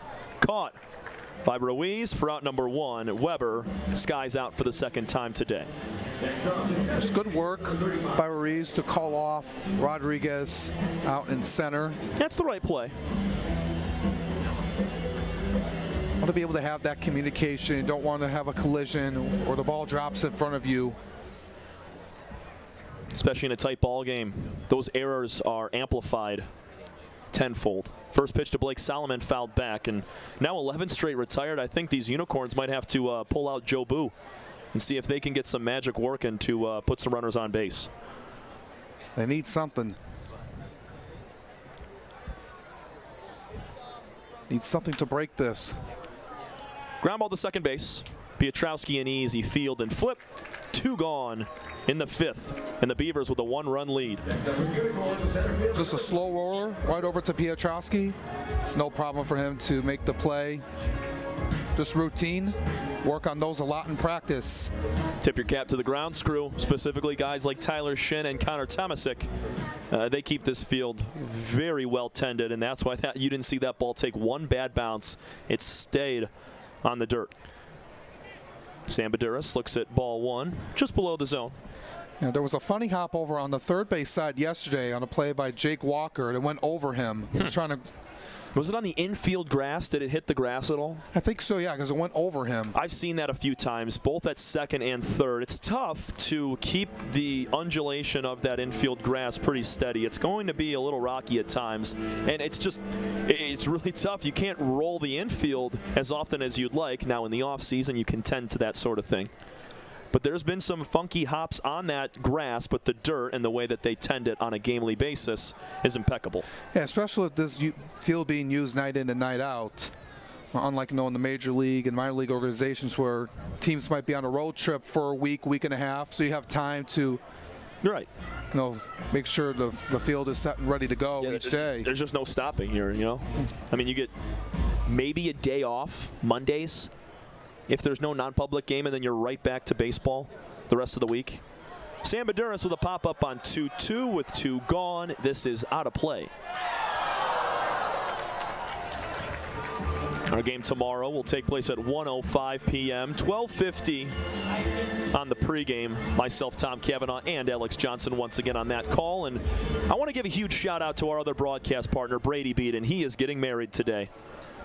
Congratulations to him and for all the work he's done this season. He's a cornerstone piece of the entire league. I mean, when you think of USPBL baseball, you hear that voice, and Brady does an exceptional job with the USPBL and multiple other professional leagues. 3-2 to Baduras is not very high, but it's ball 4. 2-out base runner, the first base runner for the Unicorns since the third batter of the ball game. And you saw Lokanen's reaction. He was walking off the mound. I was like, come on. On our track, man, that shows that it caught the top of the zone. Yeah, but going back to Brady and all the work he's done, he's been phenomenal. I worked with him last year as well. He's done a lot of good work up in the Port Huron area. Stefanovic with a throw down. He got him! Rocco Stefanovic, have a day, big fella. 2 RBIs in his first 2 at-bats and cans the runners. Baduras trying to take an extra base one more time. Just like a DeLorean. Super quick. First State Bank is a locally owned and operated business. We're part of your community. At fsbcares.com, you'll find ways that we're making a difference by featuring locally owned and operated businesses, providing access to helpful financial resources, and engaging with community. FSBcares.com is part of our commitment to the neighborhood because strong neighbors mean stronger communities. Where good neighbors do great things. Member FDIC and Equal Housing Lender. The Dave & Buster's method is designed to help you unlearn adulthood and discover the funner you hidden within you. The you that doesn't think about adult things and stuff. Ashley, I don't want to hear anything about your car registration when we're at Dave & Buster's. Okay. The you want to be. Let the Dave & Buster's method illuminate you. Begin the method today with 5 free games. You know you want to.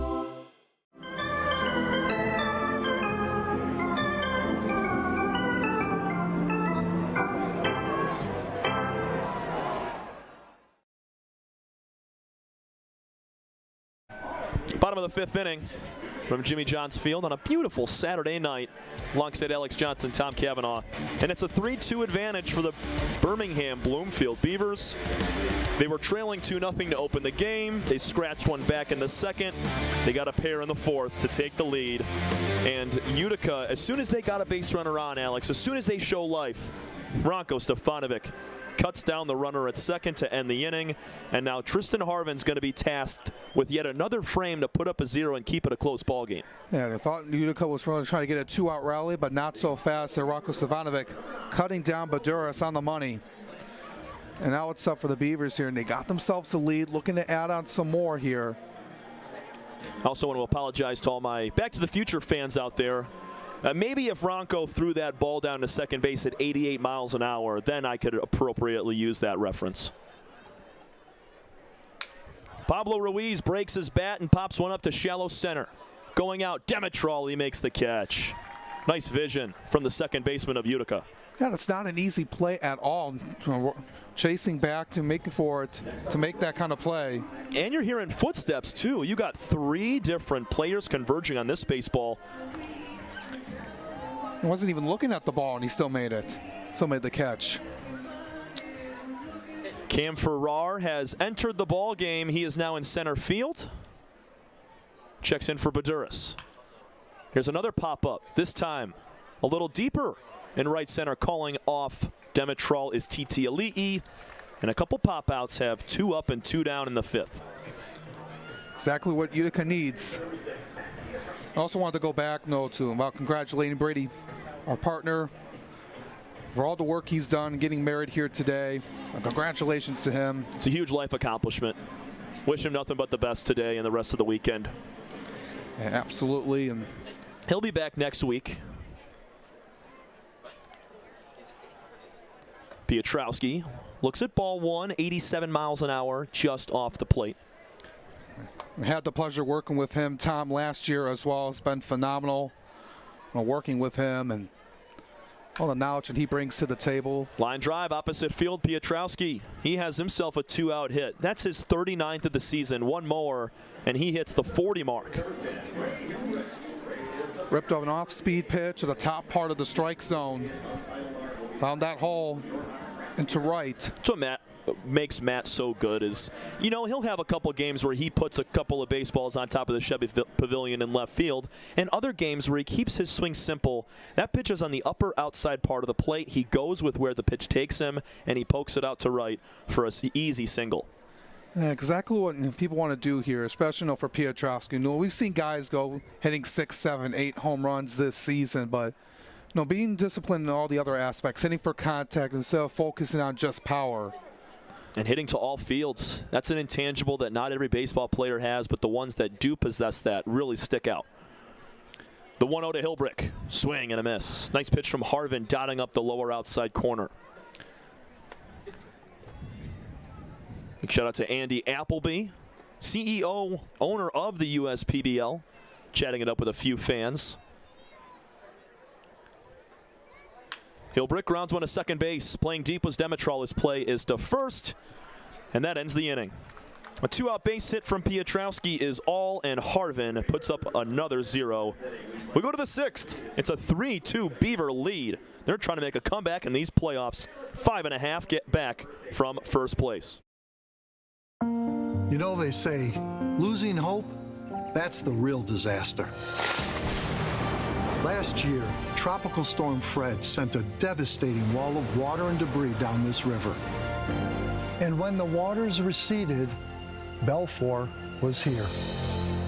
Not just to rebuild, but to help restore the life of this community.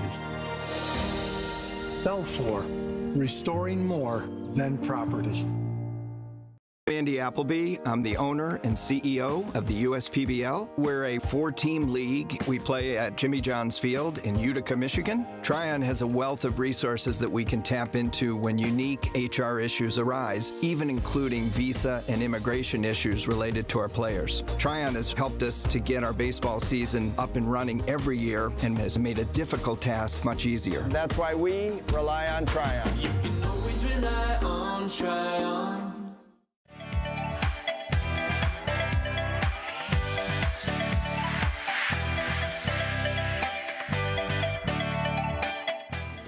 Fifth Third Bank.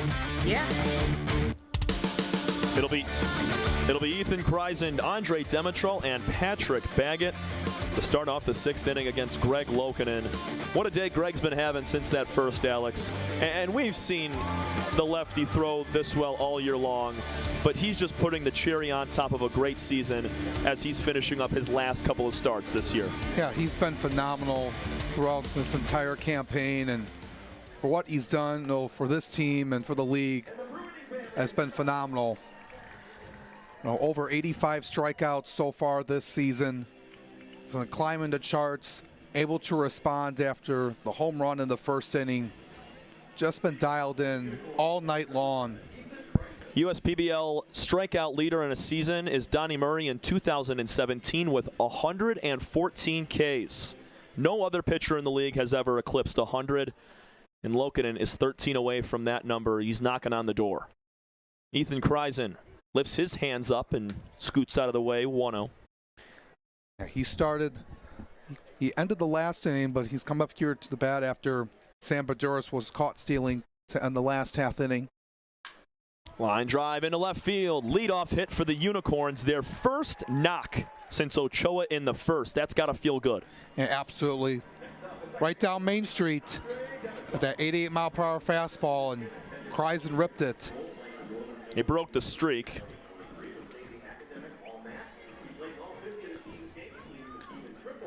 It was Andre Drummondtrawl. That was 14 straight batters without a hit for Greg Lokinen on the bump. And Kreisen snaps it right there. Drummondtrawl squares the butt, now pulls back as that pitch off speed, way outside. 0 for 2 today for Andre, ground out and a fly out. See what he can do here in this battle of two guys from Oakland County. Lokinen from Orchard Lake St. Mary's. Drummondtrawl from Rochester Hill Stony Creek. Quick pick back over towards Kreisen. Infield for the Beavers. A little bit in. Vasily Kalutis at third base. He's on the grass cutout. Wilcoxon and Piotrowski are not as deep as they usually are, but still close to second in double play depth. 1-0 to Andre. Catches the inside corner. Nice pitch. Yeah, good location in that low part of the zone.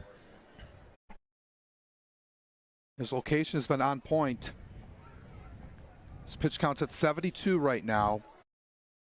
Just about average for the sixth inning at this point. Foul ball from Drummondtrawl moves the count to 1-2.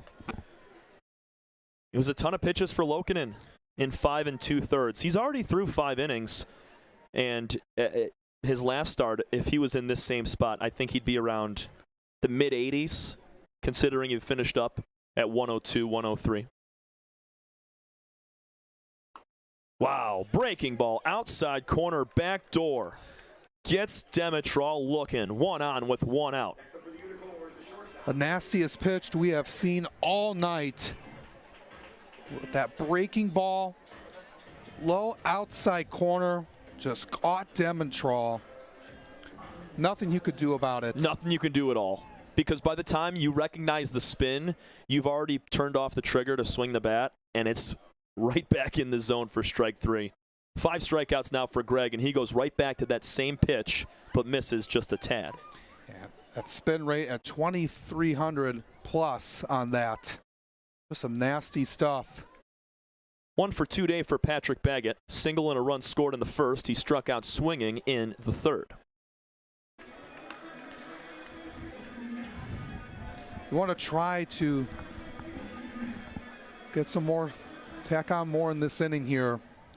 Try to find a way to tie this ball game back up. The Unicorns had a 2-0 lead to start, and they had that all the way up until the 4th when the Beavers got 2 to take a 3-2 lead. Ranko Stefanovic behind the dish for the Beavers, the star so far. And Blake Bean also. A double and an RBI single for him. What their mindset was, to get to Lokinen early, which they did on that home run, but try to get him out of the game as quickly as they can. Back-to-back strikeouts for Lokinen. That's number 6. Breaking ball at the feet of Patrick Baggett, and he swings right over top. He's been using that a lot here. Got Drummondtrawl looking on a breaking ball.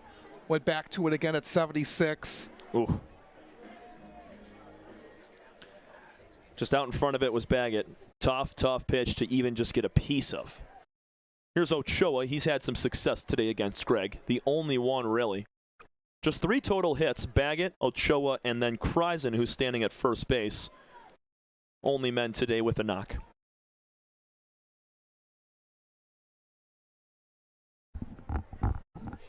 Middle of this Unicorn lineup hitless. The 4 through 8 batters. Nothing to show for it as Ochoa goes for gold and comes up empty. Just trying to get on that breaking pitch, what he did in his first at-bat. Loken being very cautious with him. Don't want to make that mistake again. Austin flicks this one out of play, a little bit out in front of that breaking pitch. And I think if you're out in front of the breaking ball right there, you continue to go back to it. I don't mind you gripping the fastball and saying, hey, forget about the curveball, Ricky, give him the heater.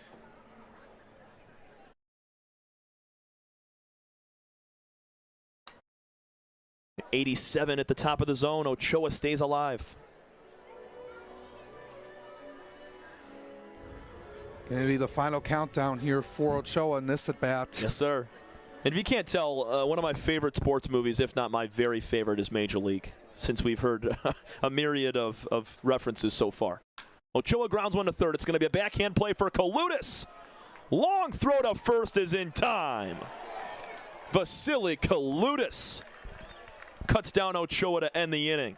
A leadoff base hit from Kreisen is stranded, and it's a 3-2 lead for the Beavers, headed to the bottom of the sixth. What a play.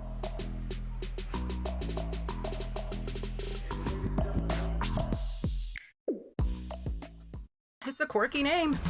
But here's the thing, 5/3 equals 166.7%. So we put 166.7% into everything we do. Like automatically getting you your paycheck up to 2 days early, giving you well-deserved extra time to avoid overdraft fees, and helping you borrow from your future self. This is banking a 5/3 better. We're for people, the pioneers, the underdogs, the players, and the slow and steadies.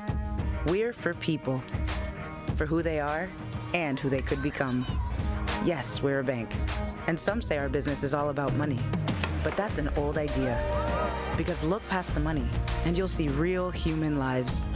We see it, because we're for people. Huntington, welcome.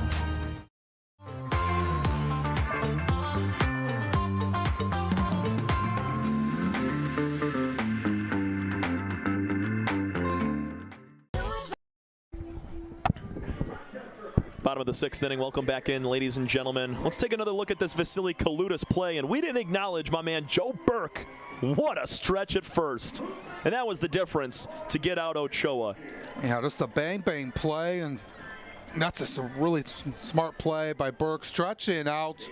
Ochoa thought he was safe. His hands going up there saying, I'm safe, but Tim Heigl over there calling him out by half a step, and that's just a difference maker. Another runner on with 2 outs, and the Unicorns going to have something going. It's been the Beavers in back-to-back innings, cutting down Unicorns to get out of the inning. Stefanovic caught Baduras stealing in the 5th, and Kalutis with a handcuff backhand grab, throwing it across the entire diamond for out number 3 in the 6th. Joe Burke, who made that snazzy stretch, is going to lead us off. He takes a breaking ball, 0-1. Burke today, a strikeout and a walk with a run scored. Scored back in the 4th on the sac fly from Stefanovic. Tristan Harvin still going steady right now. Only 3 runs allowed. It was that 4th with the back-to-back walks to Hilbrick and Burke to start things that spun it out of control. It's fitting nicely. Hasn't a whole lot of damage with the runs-wise, but all it's been was an RBI ground out. That RBI single by Blake Bean, then the sac fly. It's just tough when you walk the first 2 hitters of an inning. It's very tough to not let those runs come around to score, because it just took Bean the next at-bat, a single for an RBI, and then a sac fly from Ronco. Got the job done. Here's a pop-up, shallow left field. The shortstop Baggett camps underneath. Makes the catch near his left ear for out number 1. Yeah, Burke not happy about that. Was underneath it. Yeah, just got it right up in the air. It's turning into twilight, so that sky going to play a little bit of tricks on the defense when the ball's skied up.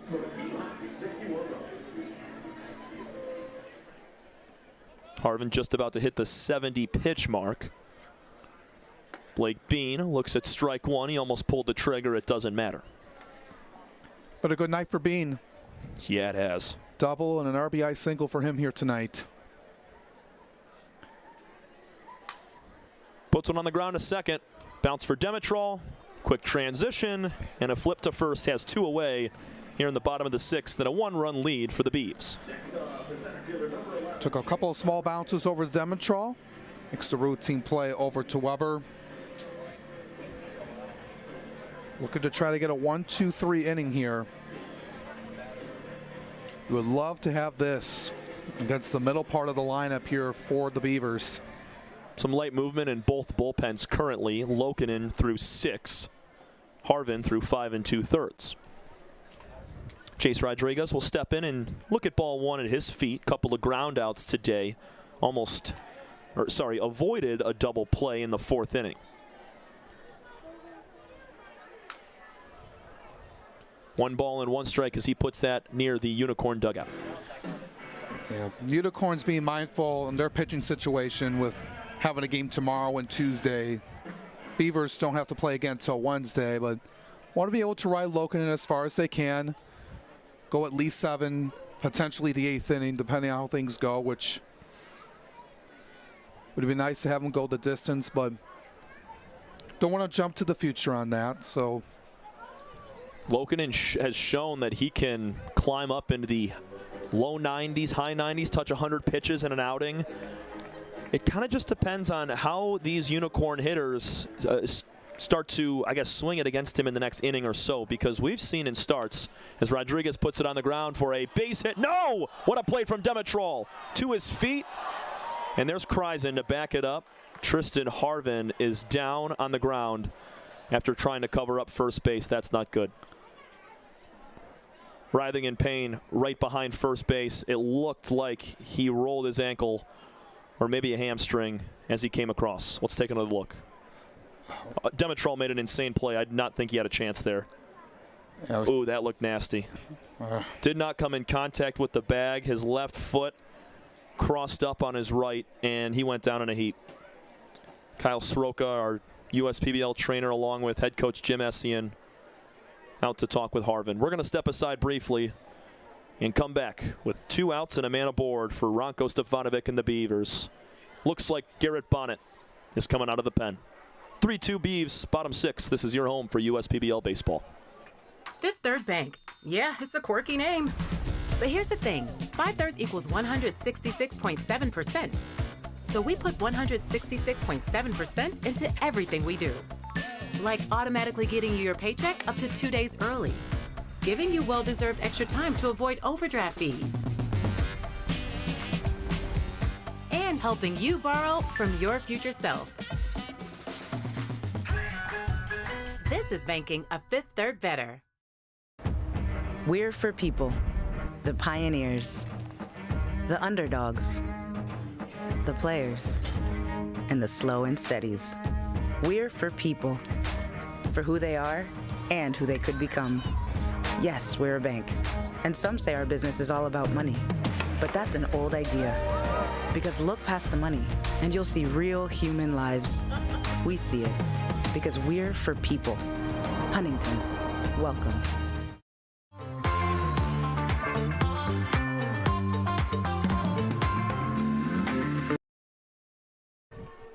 One more look at the injury from Tristan Harvin. His day is done on the mound. It was a great play from Andre Dimitrol in the hole. And as Harvin got over, you can see his legs become tripped up by first. And it's right there, either with the right or that left foot on the plant. Thankfully, though, Alex, we saw Tristan walk off in his own power. So nothing too dire that he needed to be carted off or held and carried off the field. Just wishing for the best. You'd never like to see any of these guys get injured in the middle of a ball game, considering they're really trying their best every single day to move on to the next level. Yeah, absolutely. It was really good to see him walk on his own power on that play. He was trying to cover first base as Weber was trying to get down on the ground for it to make the stop, but Harvin was trying to come over there to get the step on the bag at first base, but couldn't. But Tristan will finish the day 5 2/3, 6 hits, 3 runs, all of them earned, 2 walks and 3 strikeouts. And here's Old Curly. Garrett Bonnet takes the mound, a 4.26 ERA. He's been a killer this year for the Unicorns, dicing up out of the bullpen. Absolutely. Has 31 strikeouts. His walk's a little bit high at 22, but he's able to do his job here. He's going to have some more time here, coming in and unexpected coming out of the bullpen. So they're going to give him more time to just get himself warmed up. Bonnet, the 25-year-old out of Rockport, West Virginia. Played college baseball at Ohio Valley University in West Virginia from 2018 to 2020. And then spent 2 years at LSU Shreveport in the NAIA, one of the powerhouse programs, along with Georgia Gwinnett. He was there from 22 to 23.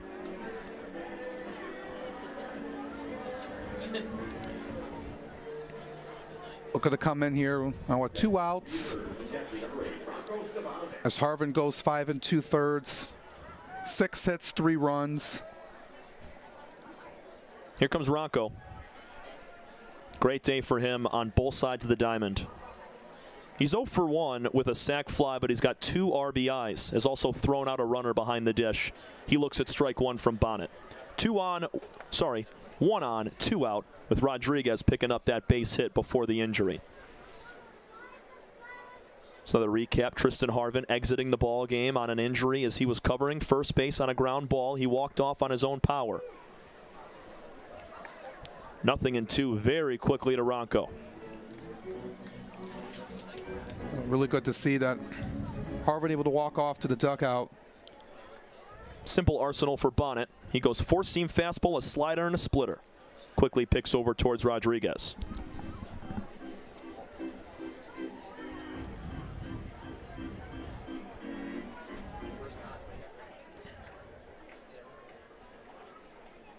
Bonnet sets at the chest. Deep breath. Rodriguez a solid lead at first. The 0-2 is upstairs. Every game this season, I feel like Stefanovic has improved drastically. Whether it's behind the plate, calling a game, throwing runners out, or now being 3rd in the league in doubles with 7. Oh, he held up 2-2. Didn't get any appeal from the infield umpire, but the home plate umpire made a decision he did not go around. But I like what Stefanovic has done from day 1 till now. A lot of these players have grown a lot and developed. Stefanovic has done his job. Swing and a miss. Garrett Bonnet comes in for 1 batter and strikes out Ronco Stefanovic for out number 3. Good day from Tristan Harvin. We're hoping he is all right. And Garrett Bonnet likely coming back out for that 7th inning. We've played 6. It's 3-2 Beavers over the Unicorns on the USPBL network.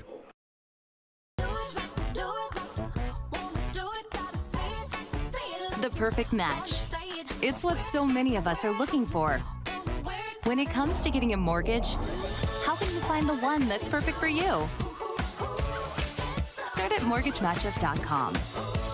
Because the only way to get a mortgage that's easier and more affordable is to find a local home loan expert first. Go to mortgagematchup.com today. What are the odds that we're neighbors, where you've known each other our whole lives, and both tear the exact same things in this exact same knee? So an ACL tear is an injury to the main stabilizing structure of the knee. You want a good team around you, because then you know that what you're doing is going to help you in the long run. My message to everyone who's helped me, thank you so much, because you guys helped me progress so much. Also hearing it from a friend that's went through the exact same thing, I think sort of helps that know that there's a bright side at the end.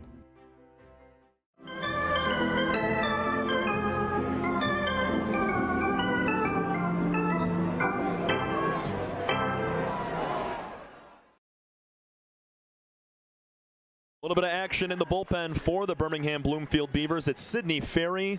But let's see how long Greg Lokinen can go, Alex. He's going to face the 4, 5, 6 hitters here in the 7th. Yeah, he's been able to be on point here right now.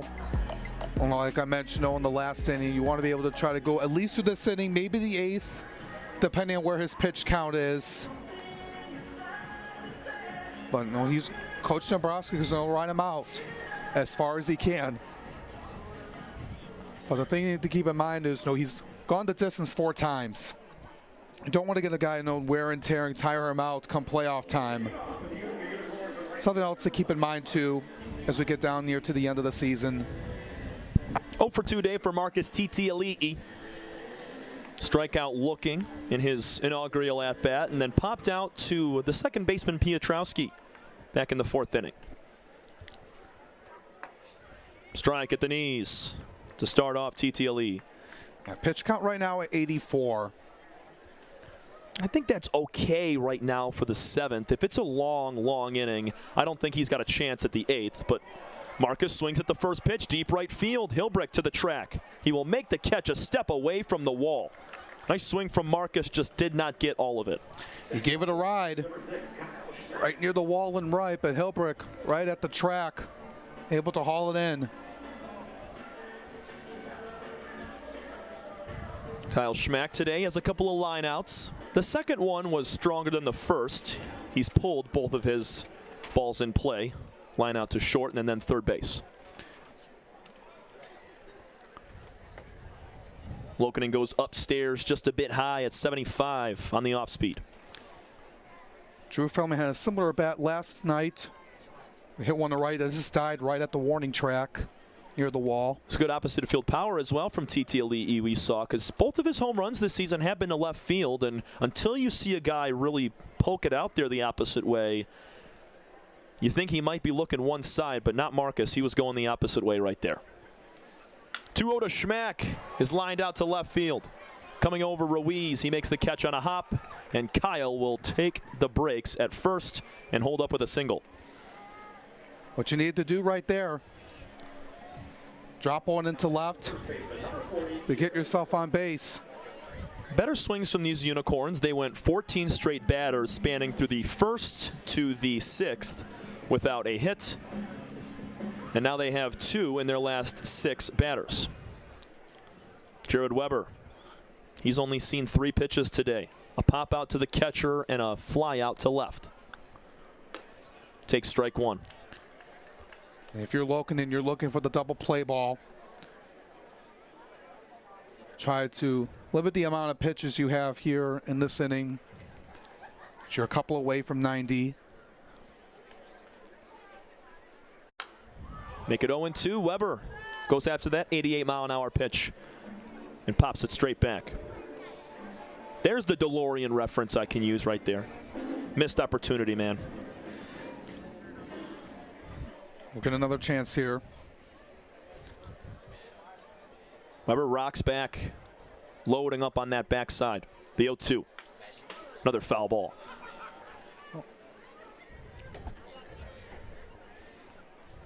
As we said pregame, this is a big game for the Unicorns. They're a game and a half out of first place. A win today would bring them 1 game back of first. A loss would put them 2 games back.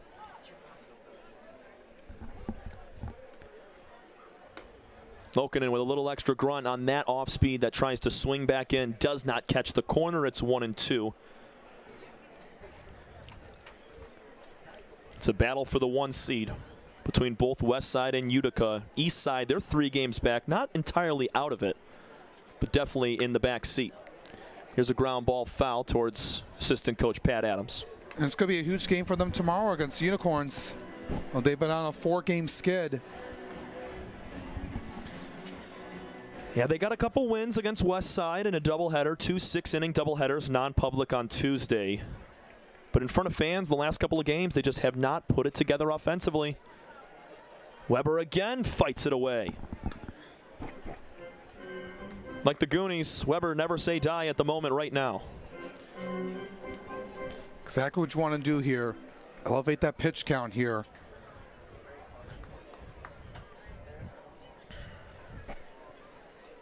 Pitch number 95 from Glokinen is in the dirt. Nice block up from Ranko Stefanovic.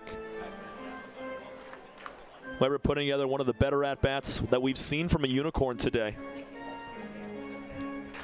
Hits can be credited to Baggett, Kreisen, Schmack, and the home run from Ochoa. That's all Utica has to show for their 6 1/3 innings of baseball. Not anymore. Jared Weber to left field. Ruiz at the track. He looks up. It's gone. Jared Weber gives the Unicorns a 4-3 lead here in the 7th with a 2-run jack. A huge pitch in this ball game, and Jared Weber just crushed it out in left field on an 87-mile-per-hour pitch. Gave that one a ride. 5th of the year on the long ball for Jared Weber. RBIs number 26 and 27. Can't come at a bigger time. What a swing, man. Up into the stratosphere. That's going to be the end of the day for Greg Lokinen. He was incredible through the middle innings, but he will bookend his day with a couple of 2-run shots. Ochoa did it in the 1st, and Jared Weber gives his team the lead back in the 7th. 4-3, we're going to go to a break. Sidney Ferry toes the slab next for the Beavers, down by 1.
The final pitch from Greg Lokinen comes at the hands of Jared Weber. An absolute moonshot to left field.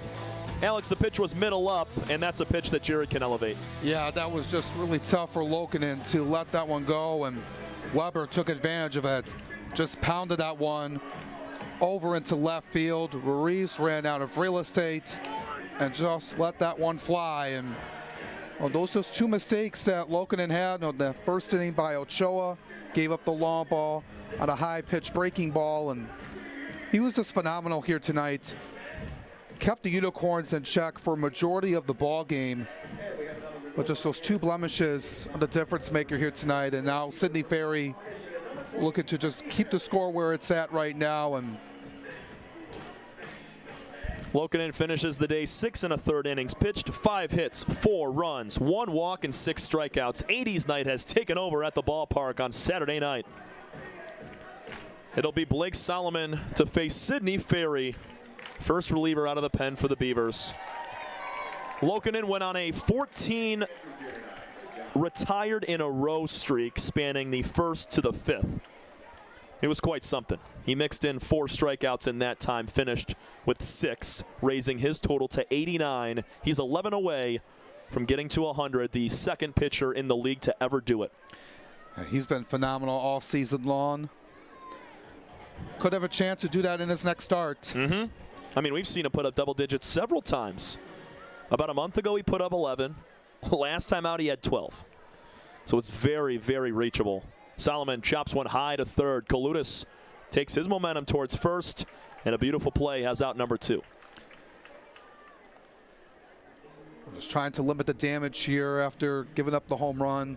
Looking at when the Beavers will play next. They'll play Wednesday against the Hoppers, and again on Friday against the Mammoths, and next Saturday against the Unicorns. So we'll see.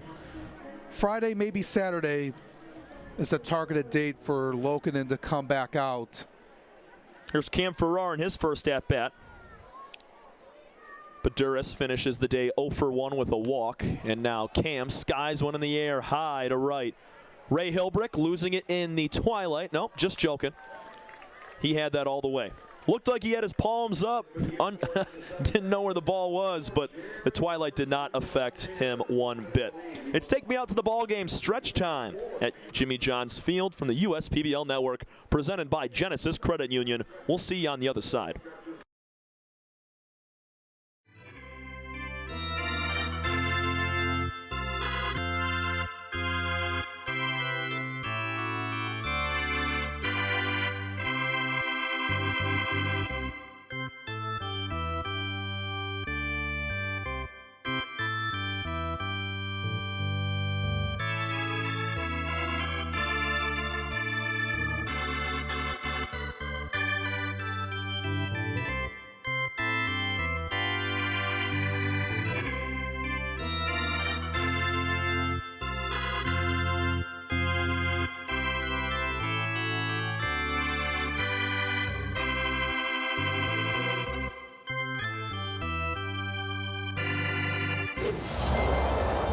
Make your move with a quick and easy mortgage from Genesis Credit Union.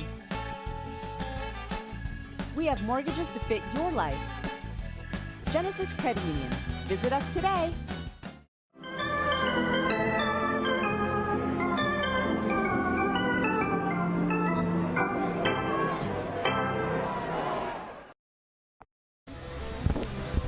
It's the twilight zone. Sun beginning to set. Baby blue sky starting to fade away and turn into night. Garrett Bonnet will be back onto the mound here in the 7th inning, facing the 8-9-1 hitters for the Beavers. And now Birmingham with some work to do. They had a comfortable 3-2 lead, not anymore, thanks to Jared Weber. They had different ideas. Upper middle fastball that Jared Weber pounced down off of Greg Logan to send him out of the ball game. And now it's up to Utica to hold on to this lead. They were in a neck-and-neck battle with Westside last night, was back and forth. Westside had the last answer in the 9th inning with that Kobe Seltzer RBI double. We'll see how they can respond here and close this one out in these final 9 outs. That wide open stance from Kaludis. He's 0 for 2 with a pop out and a strikeout looking. Takes ball 1 in the dirt from GB.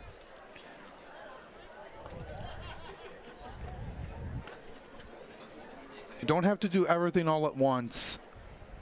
Don't have to be the hero ball right now. Just get yourself on base. Beavers haven't played that style all day long with manufacturing 3 total runs over 2 innings. There's a check swing, tap foul. It was the double from Bean to lead off inning number 2. A pair of ground outs to Baggett led to that first run. And then in the 4th, they took advantage of back-to-back walks from Tristan Harvin. Blake Bean delivered a base hit, and then Ronko Stevanovic had a sac fly to give them the lead. Kaludis takes just inside and low. 2 balls and 1 strike. Yeah, there's a few inches below the plate. Got him there with the fastball at 90.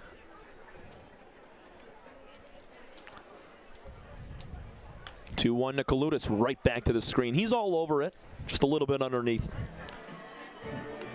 0 for 2 here tonight. Coming in with 7 RBIs and 4 hits in his first few games here in the USPBL.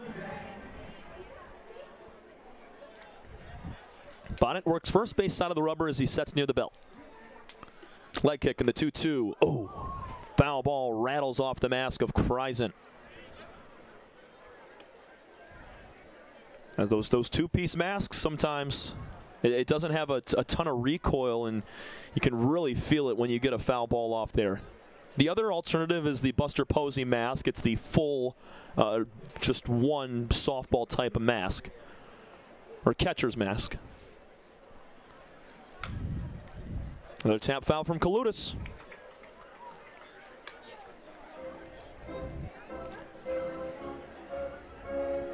Just want to work yourself and get on base here. Every at-bat in this moment is becoming crucial. Unicorns and Beavers. That's a matchup. 2-2. Check swing. Kaludis went around. Garrett Bonnet finds his second strikeout to start the 7th. And Kaludis does not like the call whatsoever. Yeah, he thought he held up, but it didn't agree. Gives it up to Pablo Ruiz, who's 1 for 2 today. Base hit in the 3rd. He was cut down on a double play that Ben Wilcoxon rolled over. Bonnet misses outside on the first pitch. Pablo flexing his speed over the last couple of days, stealing several bases, making some nice catches in the field, and beating out a ground ball as well on that hit. Here's a line drive caught by Baggett at shortstop. Hard hit ball, but just right at the Unicorn shortstop. At the right place at the right time. Baggett able to make that play. It's a good swing from Ruiz. It started to fade away from Baggett, but he didn't have to move a muscle. Just sat right in there on the glove. Patrick Florence Darlington, junior college in Reinhardt for his college ball. Ben Wilcoxon will take a strike. He's had a quiet day at the plate. Ground out, a GDP, and a fly out to right.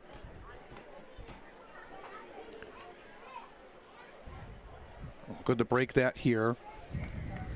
A two-out base runner. Nearly as good as a leadoff man aboard. Those two-out base runners always find a way to do something tricky. That's in the dirt from Bonnet. It's 1-1.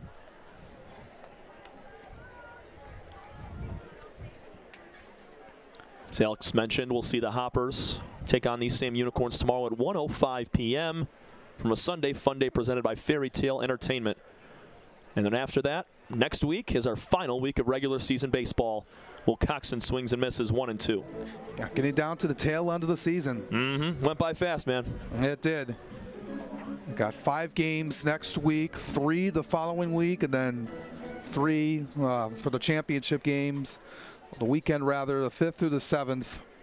Make sure you grab your tickets Thursday, Friday, Saturday of that first week of September.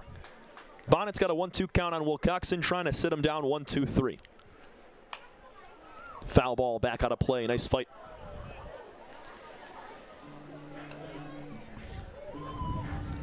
Getting down to the tail end of summer. And did you know this was the last Saturday where there's no college football for the rest of 2024? That had me extremely excited.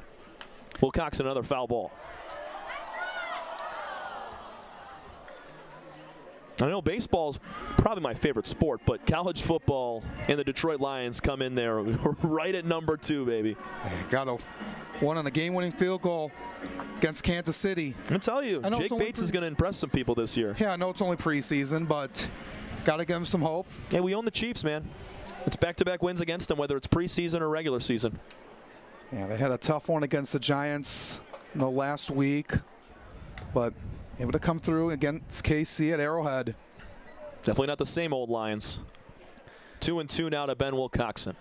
And they'll play Matt Stafford and the Rams on Sunday Night Football, and to begin the season rematch of the wild card game at home.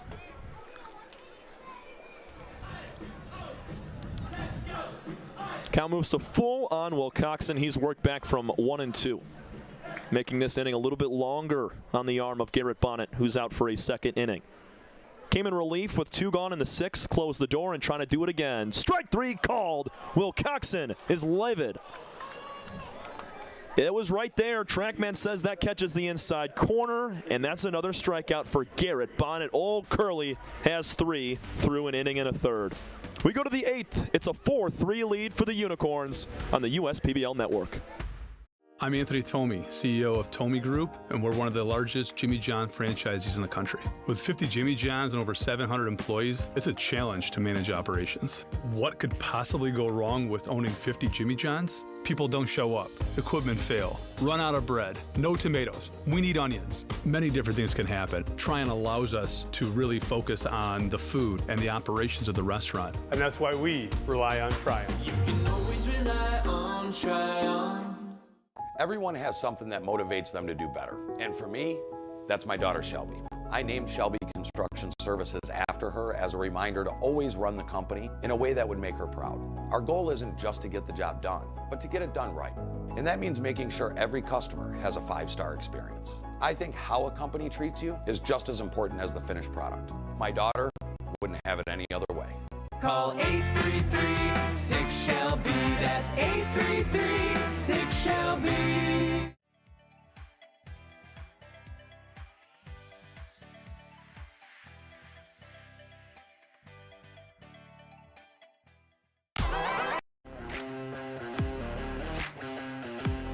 One more look at this strike 3 call on Ben Wilcoxon. Beautiful pitch on the inside corner. He doesn't strike out very often, and they're always borderline pitches. He'll never take one down the middle. Just tip your cap to Garrett Bonnet for getting out of the inning right there with a pair of Ks. Yeah, he did his job. And the Wilcoxon was about to get onto his way over to first base, and then when you saw he was run up, was not happy by the call, but got to move on to the next inning here. Is need to get a clean inning. And I know we mention it all the time, but I just have to continue to highlight it. Ben Wilcoxon has nearly 130 at-bats. Do you want to guess how many times he has struck out? It has to be about less than a handful. Yeah, a dozen. 12 times in 130 at-bats. That's so hard to do at any level, especially in professional baseball. It is, but he's been really disciplined at the plate all season long and has really good vision. Doesn't go after pitches. He worked that count from 1-2 to 3-2. Took a borderline call. Sidney Ferry is back on the bump. He came in for Lokinen after the 2-run homer. Retired both Solomon and Farrar quickly and now faces Kreisen with a 1-1 count. You'd like to get some insurance runs here. You definitely need them because this Beaver team is chippy. They find a way to get runners aboard, and with a clutch swing or two, they could post a couple of runs. That's how Utica played for the majority of the season. They played grit and grind baseball, but the offense has elevated for them over the last few games. 1 ball and 2 strikes on Ethan Kreisen at the moment. 9-1-2 hitters for Utica. That's off the plate. Ferry's mixing in a 4-seam fastball, a slider, curveball, and a changeup. Barely throws the changeup. His off-speed is primarily a slider and a curve. Similar looks, different angles of break. Here's a line drive up the middle into center field. Kreisen takes that off the plate outside and sends it right back up the middle. Perfectly set up. Kreisen found the hole and took advantage of it. Exactly what you need to do, get the leadoff man on. Demetrol in a sack bunt situation. You saw Joe Burke on your screen showing the hands down, signaling that Andre might put one down the third baseline. Kalutis at third, he's in on the grass. First pitch to Demetrol. He's going to try to lay it down. He pulls back. 0-1. That was a breaking pitch, middle, outside. Ferry has to be mindful of it. If he does that again. Yeah, Ferry's going to fall off to the first base side of the rubber. That's going to be his area.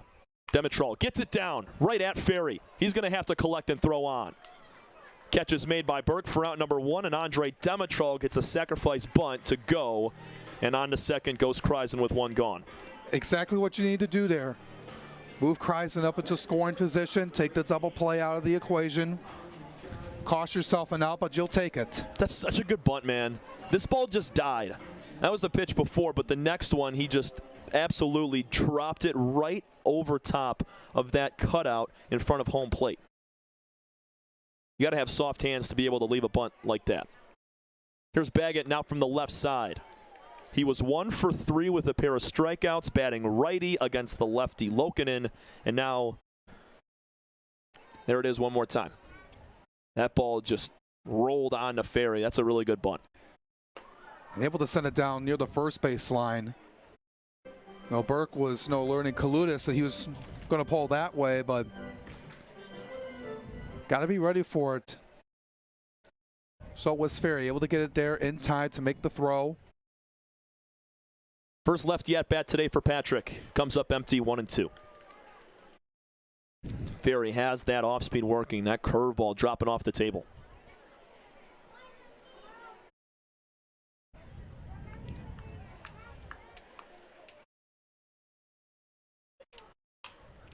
Fouled away. Baggett staying alive with 2 strikes on him. There's some speed down at second in Kreisen, so a base hit should score him. Got a few more fans dancing a Thriller out beyond the right field wall. Pulling out all the references up in the booth, on the field, and over the speakers. That's a foul to the screen, 1-2. We had a thrilling game last night. This game was looking to match that right up here tonight based on how everything has come through here. Started out with a bang by Austin Ochoa.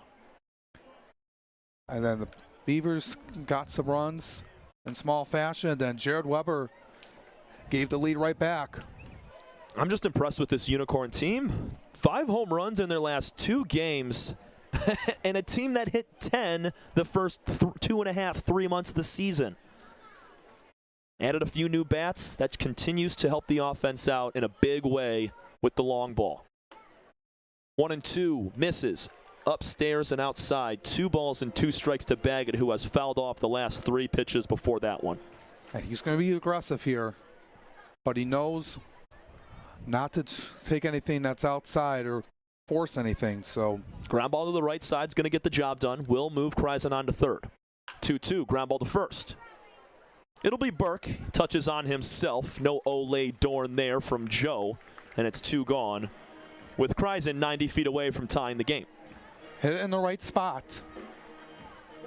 You'll take that. You'll move Kreisen over to third any day. With Austin Ochoa now, who's had a really good night.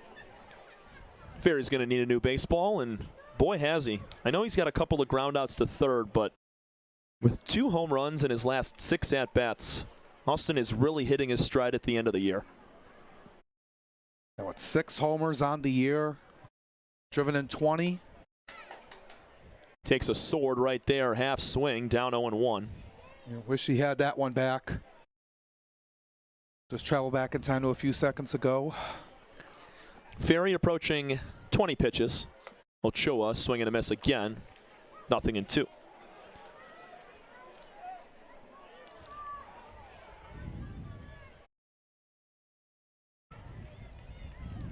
Ferry with that curveball. He's been going to it a lot. Stefanovic behind the dish. Got to keep it in front if it's in the dirt. Kreisen can move a little bit, and he's a catcher.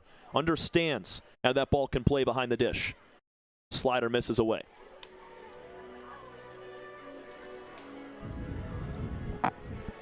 Got to capitalize on this opportunity if you're the Unicorns. You got Kreisen with the leadoff single.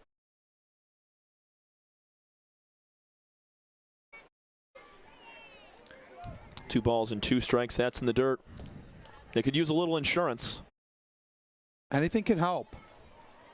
A 1-run game and a 2-run game are completely different. Puts extra pressure on the Beavers when they're down by multiple runs. Broken bat softly to second base. Crashing in Piotrowski. Crossbody throw for out number 3. A leadoff single from Kreisen is stranded at third base. And Sidney Ferry gets out of another inning with a runner in scoring position. We go to the bottom of the 8th inning. Beavers trying to tie it or take the lead, starting with Matt Piotrowski. You're watching USPBL Baseball. The Dave & Buster's method is designed to help you unlearn adulthood and discover the funner you hidden within you. The you that doesn't think about adult things and stuff. Ashley, I don't want to hear anything about your car registration when we're at Dave & Buster's. Okay. The you want to be. Let the Dave & Buster's method illuminate you. Begin the method today with 5 free games. You know you want to. Fifth Third Extra Time helps you do you better. So kick back and relax. You have extra time to avoid overdraft fees. Fifth Third Extra Time. This is banking a Fifth Third better. We're the financial champion of Michiganders. Whether you're a goal getter or dream chaser, an empty nester or up-and-comer, anyone in Michigan can bank with us. Michigan Schools and Government Credit Union.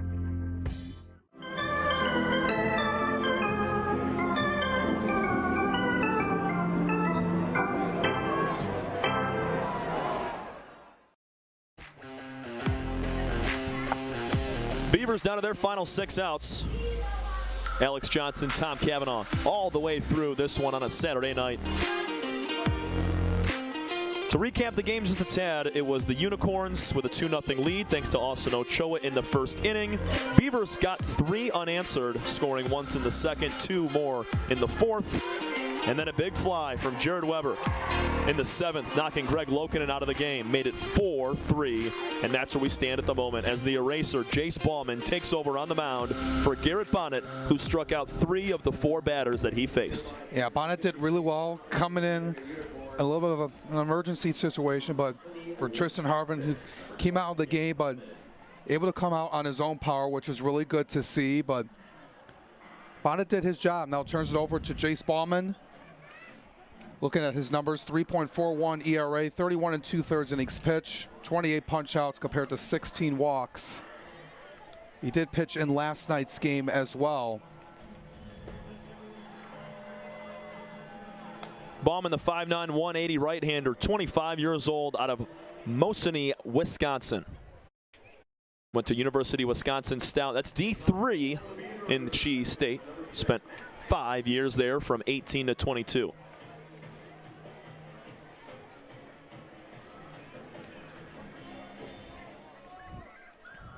Matt Piotrowski will get things started. Following him will be Hilbrick and Burke. Strongest part of this Beaver lineup due up. Swing and a miss on the first pitch. Bauman challenged him inside at 87. Piotrowski's 1 for 3 today. Yeah, looking to had that single back in the 5th inning. Bauman goes with a slider most of the time, but he'll throw in a fastball. This one's poked out to center field. Back goes Farrar, ranging to his left. Makes the over-the-shoulder catch for out number 1 in the 8th inning. And that carried the right center field wall. Farrar had to go a long way for it. He was just right in straight center, just tracking that one down over to his left. The wind had been blowing out that way all day until about last inning, and now we have the American flag at rest out in center field. So not a ton of wind pushing that baseball out, but it's a humid night, so it can carry a little bit. Ray Hilbrick looks at the first pitch for a ball. 1 for 2 day for him. Hilbrick's been great all year long. Another 30-plus hit season like a year ago. Strike called on the outside corner. Nice pitch from Bauman. The league is hitting .229 against Jace this season. Here you see the American flag not influenced by any sort of wind moving around in either direction. Just a bit low with the 88-mile-an-hour fastball from Jace. And it's going to be an important inning for both sides. Unicorns want to be able to shut this huge part of the order down here heading into the final inning. Make it 2-2. That's at the knees. And for the Beavers, you know, with your key guys coming up here to the dish, want to capitalize on these opportunities. You got Joe Burke, Blake Bean, Chase Rodriguez going to be due up soon. Another foul ball from Hilbrick. You just saw on your screen. It's Jacob Pennington getting warm in the bullpen for the Beavers. He would be next.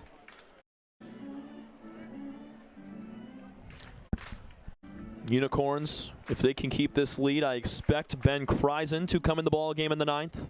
He was scheduled to pitch today or tomorrow. 2-2 to Hilbrick is foul. Kreisen has really moved into that closer role exceptionally well for this Unicorn team. The loss of Connor Tomasic, moving him over to the Westside Woolly Mammoths, a huge addition for Westside. And they got to shore up that position, and Kreisen has filled the role nicely, and so has Bauman in this relief spot. Line drive up the middle, caught by Baggett. 2 away after a laser shot. That's another key play. Patrick Baggett. He was shaded that way anyways against the lefty, but this ball whizzed right between Bauman and Baggett. He's just like a brick wall right there. Nothing's getting past him. He's been one of the top players in this infield in the USPBL this season. I mentioned last night all 4 shortstops in the league. Him, Will Coxon, Grant Stevenson of the Hoppers, Colby Seltzer of the Mammoths. All 4 guys in that position have been and the second phenomenal. baseman too. You got Jake Walker, Matt Piotrowski, Andre Demetrol, Bailey Martin. I mean, it's just the Trammels and the Whitakers of this league are really doing a great job. Yeah, that team was the roar of '84, the glory days. All I can watch is documentaries about them now and listen to old stories from the Pops. Whoa, that almost hit Burke. He juts out of the way, 1-2. Oh, they're doing I know this is not in the 80s, but they're doing, ESPN's doing an E60 on Armando Galarraga's. Stop it, really? That'll be awesome. It's called 28 Outs, The Imperfect Story. There better be an asterisk right there. That's funny. Gonna be right before the Tigers and Yankees playing at the Little League World Series Park in Williamsport, Pennsylvania. Burke sends one out to right field. This is going to stay fair. Does it have a chance? It's off the bottom of the wall. Joe Burke rounds first. He'll cruise in with a 2-out double. Beavers showing life late in the ball game. Goonies never say die. Yeah, don't stop believing on these Beavers. Drilled one down the right field line, stayed fair. Good stop tracking it down by Marcus Titiali. Similar to the swing that Bean had. That was back in the second frame. He put it off the base of the wall in right center. This time Burke goes all the way oppo taco, straight away and right. 2 for 3 day for Bean. He's been the difference maker today along with Stefanovic. Strike called at the knees, a little bit low. Grounded out to Demontrol his last time up, but still has had a productive day. Outfield deep all the way around. Yeah, trying to tie the ball game up here. Burke runs fairly decent. He should score if it's hit softly, if it's an absolute shot to directly at any of the outfielders. We'll see what decision head coach John Dombrowski makes in that third base coaching box. Bauman recorded the first 2 outs in the air. Burke then doubled, and we have time at the dish. In an 0-2 count, it's important for Bean to take a second to breathe here. An important opportunity with 4 outs left in the ball game. Got to be wise about every decision you make in the batter's box. 0-2 to Bean, not close. Stands in the very back of that lefty batter's box, giving himself as much time as possible to gear up on a fastball.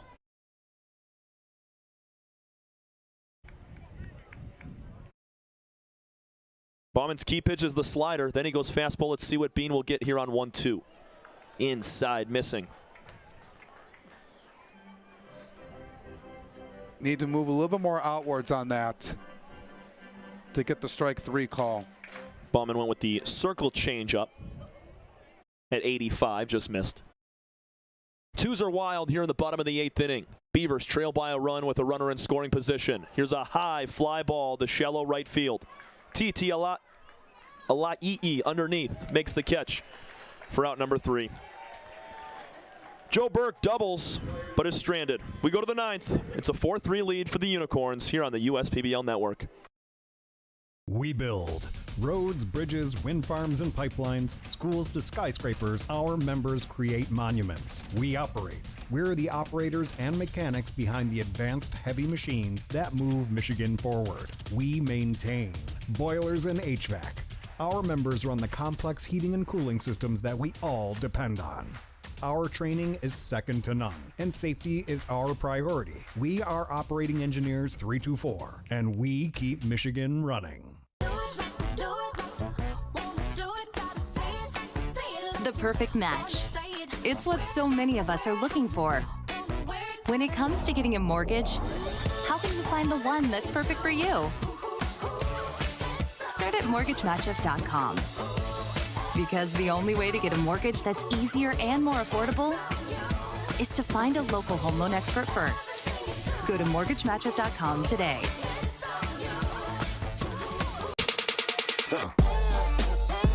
Check your checking. If your account doesn't get you pumped, amped, or geeked, make the switch to Genius Checking from Genesis Credit Union. It's just genius. With a The day is done for Sidney Ferry in relief. He goes an inning and 2/3, allows 1 hit, no runs, did not walk or strike anybody out. It's now time for Jacob Pennington in the 9th. And looking to keep the score where it's at. It's going to be really crucial here for the Beavers in this 1-run game. Pennington's numbers making his 10th appearance on the season. Has pitched in 23 1/3 innings, 28 strikeouts, 8 walks. ERA a little bit high for him, but he's been able to do his job coming over in his time here in the USPBL, and has been a crucial piece for Coach John Dombrowski and his squad. Fills up the zone well. 20 more strikeouts than walks. That's what you want to see out of one of your relievers in a close ball game. 4, 5, 6 hitters due up here for the Unicorns. Titiali, Schmack, and Weber. Pennington spent his college ball days up at Murray State. Right up there with the Kreisen brothers. Pennington spent several years playing with Ethan. First pitch to Marcus is a strike right down the heart of the plate at 90 miles an hour. That's how you want to start off your day. 0 for 3, a strikeout, a couple balls in the air today for Marcus. 0-1 sneaks past Stefanovic. We're going to level up at 1 apiece. Yeah, he went to the same school as Noah the Kreisens, but it's good to have those connections, been able to play in the same league, post-college. Yeah, I got to talk with Ethan a little bit about being able to play with Jacob and his brother as well. Ethan was a two-school guy playing in Florida and then moving over to Murray. 2-1 at TTLEE. Nasty slider catches the outside corner, 2-2. Unicorns looking for a little insurance. They want to get a bit of a cushion, and Jay Spallman might be going out for this 9th inning. I don't see any movement in the Unicorn bullpen. Haven't for the last inning. So we'll see if they send out Jace, maybe save Kreisen for tomorrow. It's empty. Yeah, they got to keep that in mind too. Playing on back-to-back-to-back nights. Want to rest your arms and as much as possible. Here's a hard grab ball to shortstop. High hop for Will Coxon. He guns to first, and there's 1 up and 1 down in the top of the 9th inning. It didn't phase Will Coxon at all on that. Routine for him. I'll bring up Kyle Schmack, who's 1 for 3, singled and scored in the 7th. That was on the Jared Weber 2-run blast. 4 runs for the Unicorns, have a 1-run advantage, and it's a pair of 2-run homers.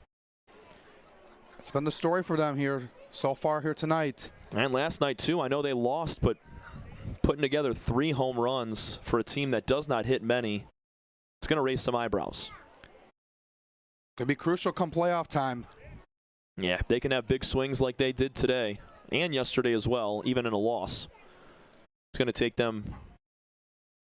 It's going to be tough to beat them, is what I wanted to say. 1-1. And they've resurged a lot. They were hovering around near 2nd, 3rd place.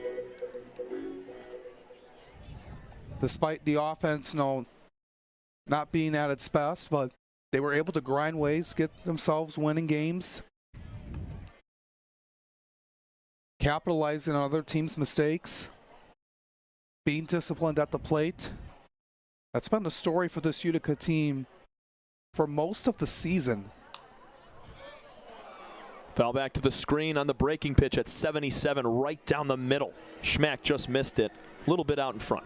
But I feel like for all 4 teams, the offense was a little bit slow at the beginning of the year, but everyone has picked it up over the last few weeks or so, getting to that point of the season. Another pop-up. Stefanovic will have no chance as it's back into the seats. Lands mere feet away from us. Nice play from my man. Made that nice play. Souvenir on a Saturday night. Well executed high five. Here's the 2-2 to Schmack. Line drive to right. Back goes Hilbrook a few steps, puts on the brakes, makes the catch, 2 outs. That was good teamwork there. Despite wearing different ball caps. It's a rivalry, man. Beavers, Unicorns. Especially tonight. What a ball game we're having. Low scoring, highly competitive, great pitching as well, and we've seen some big flies.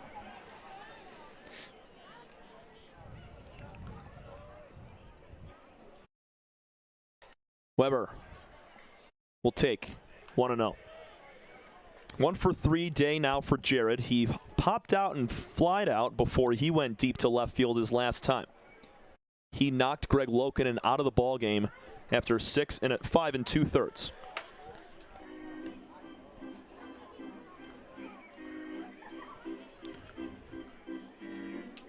And if you're Jacob Pennington in a 1-run situation, this is the out you've been waiting for your whole life.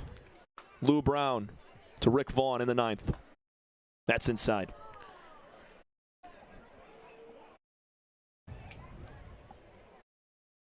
This could be important here for Weber. Pennington will probably throw him something right down the middle. He'll probably not swing at it. We'll see on 3-0 with 2 gone. He'll take a strike, this one on the inside corner. He was about to head his way over to first. Pennington loves his cutter. He's also got a sweeper. Change up and 4-seam fastball. Make it 3-2. There's a DeLorean pitch on the outside corner. Good way to get back into the count.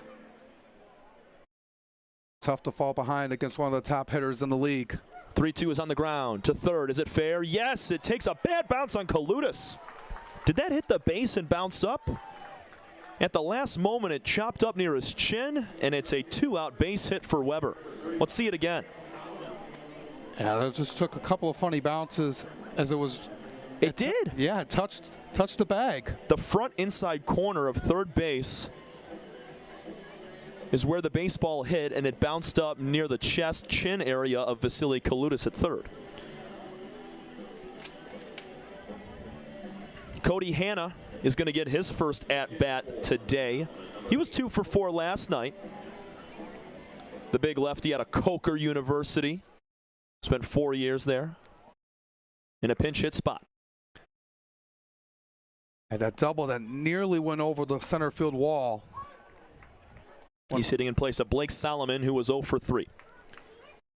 But he had a good night in his USPBL debut. I don't think you can have any later of an addition to the team unless you bring someone on middle of next week or right before the playoffs. Hanna might be one of our last. Fairly close stance, holds the bat still over the left shoulder. The 1-1 is on the way and inside. Cam Farrar is looming on deck with 2 outs. He flied out in his opening at-bat when he came into the game defensively for Berduras. 2-1 to Cody, swing and a miss. That cutter riding away from the lefty, splitting to the outside corner. It's a good spot from Pennington. Beavers trying to shut the door and play again in the 9th. Strike 3 called at the knees. Hanna goes down looking in his only at-bat of the ball game. Good inning from Jacob Pennington. He gives up a hit that touched third base, but that's all. We head to the bottom of the 9th. It's a final chance for the Beavers. They need 1 to tie, 2 to win it all. Here from the USPBL Network.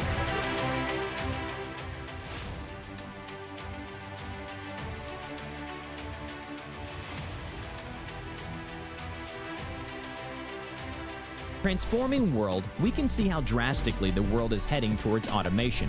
And so, we need 24/7 surveillance and security systems for our homes and businesses to avoid any theft or breach of privacy. JARPCOM brings the installation of security cameras to the tip of your fingers with our state-of-the-art mobile app. JARPCOM also provides surveillance monitoring of your entire property with flexible options that offer a dependable solution to be scaled to fit any domestic or commercial need. Contact JARPCOM today for a free estimate at 800-369-0374 or look us up on the web at jarpcom.com. You know, they say, losing hope, that's the real disaster. Last year, Tropical Storm Fred sent a devastating wall of water and debris down this river. And when the waters receded, Belfour was here. Not just to rebuild, but to help restore the life of this community. Belfour, restoring more than property.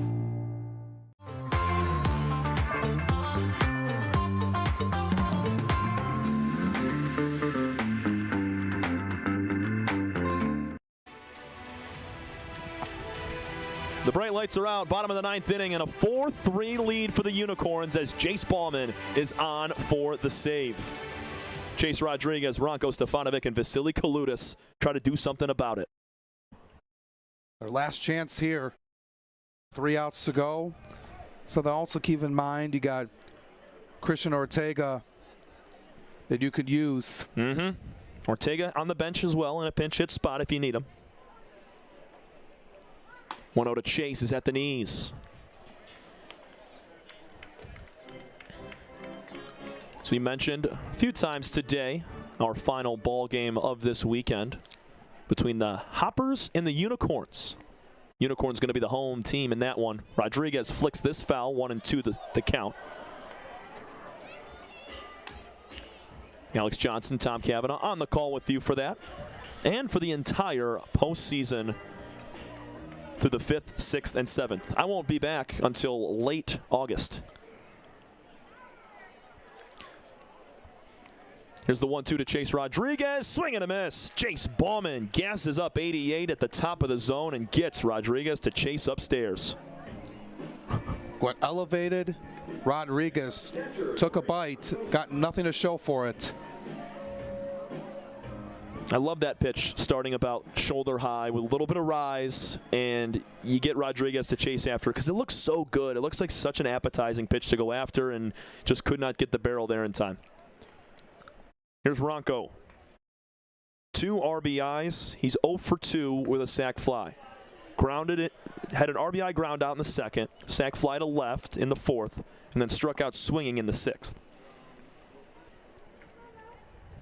A key piece and a leader for this Beaver team. A reason why they now have 15 wins on the season, and they've come all the way back.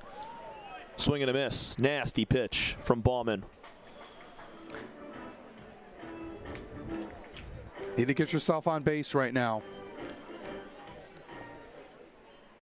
Got that huge hole in center.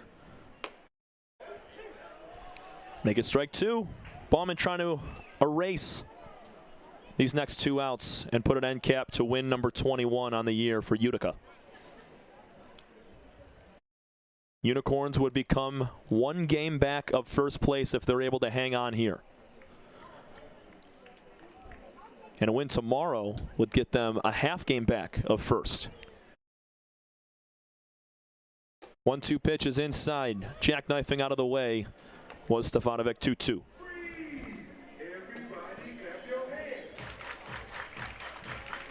Vasily Kaludis on deck. Yep. Bauman just has to be mindful here. 2-2 slider down and away. We're going to push to full on the Chicago native. And he's lost his touch on the last few. That's Stefanovic ahead in the count. Just got to find a base runner. Anyway on. Bauman first base side of the rubber. The 3-2 is in the dirt. It squeaks away from Kreisen. He's going to have to get after it. This ball comes rolling down towards the dugout. There goes Ronco on the second. Head first slide. He's in there. That's how you pick up an extra base. The Beavers catcher realizes how far that ball carried down the third base side. It was a long run for Kreisen, and he takes advantage. Just really crucial. Able to take that extra 90 feet. That ball snuck between the legs of Ethan Kreisen, kicked off of his right cleat, and completely took a 90-degree angle over towards the dugout. Watch it one more time. That was ball 4, so it's an automatic free base, but Stefanovic is allowed to take as many bases as he wants. Hard turn at first, sent him on to second. Here comes Kaludis taking strike 1. And that's just really crucial because the tying run is in scoring position instead of at first base. Outfield still deep all the way around. It's Farrar in center, Titiali'i in right, and Schmack in left. Time called as Kreisen's going to go talk with Bauman. Kaludis went down swinging, looking, and then popped out to the catcher in his 3 at-bats today. Just trying to calm him down here. Has lost his touch on the last few. That wild pitch that got Stefanovic to second. Just trying to recover from that. And last night, the Unicorns were tied in the 9th inning. Gave up 2 runs and lost the game. Make it 0-2. Bauman trying to beat the allegations of deja vu and get a win here. Kaludis, that wide open stance again. Holding the bat away from the chest up near the ear. Bauman sets, checks the runner once, twice, now kicks and fires. Swing and a miss on the 0-2. Kaludis goes down on strikes for the third time today. And the Beavers are down to their final out with a man at second base in a one-run game. It's all up to Pablo Ruiz. He's been on fire as of late. The kid's 1 for 3 today, a base hit in the second, and popped out and lined out.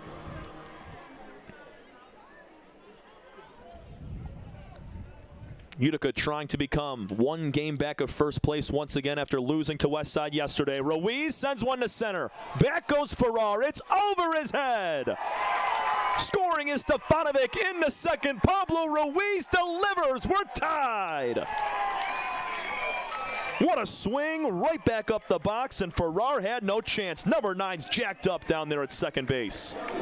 All it took was the first pitch he saw. Just ripped it to the right center field wall. He's fired up, and we are tied at 4. Don't stop believing if you're the Beavers. Unbelievable swing. Jumping on the first pitch he saw from Bauman. The save is not successful for the Unicorns and Bauman. There's a strike called to Will Coxon. He's 0 for 4. Struck out looking his last time. And it all goes back to that wild pitch walk. Thank you. You're so right. Yeah, Stefanovic came up clutch. He would have been at third in that moment, or it could have been a tough play at the plate to be mindful. But that is just a turning point here in this inning. Now, a little bit late on the fastball was Will Coxon. It's 0-2. Unicorns just trying to play for the sudden death here now. We'll break down those rules if you're unfamiliar, if this inning ends tied. 4-4, we're bottom 9. Ruiz hopping off of second base. Now he heads back. Bauman disengages, fakes the throw. This will be pitch number 35 from Jace. He came in and pitched the 8th, gave up a double to Burke, no more. Here in the 9th, he walked Stefanovic and gave up a double to Ruiz, and Will Coxon goes down on strikes. We're tied after 9 innings of baseball. We're going to flip a coin at home plate. Whoever wins that toss will call a home or defense or offense. We'll break it down even further when we go to the 10th. 4-4 tie between the Unicorns and Beavers on the USPBL network. With a transforming world, we can see how drastically the world is heading towards automation. And so, we need 24/7 surveillance and security systems for our homes and businesses to avoid any theft or breach of privacy. JARBCOM brings the installation of security cameras to the tip of your fingers with our state-of-the-art mobile app. JARBCOM also provides surveillance monitoring of your entire property with flexible options that offer a dependable solution to be scaled to fit any domestic or commercial need. Contact JARBCOM today for a free estimate at 800-369-0374 or look us up on the web at jarbcom.com. You know, they say, losing hope, that's the real disaster. Last year, Tropical Storm Fred sent a devastating wall of water and debris down this river. And when the waters receded, Belfour was here. Not just to rebuild, but to help restore the life of this community. Belfour, restoring more than property.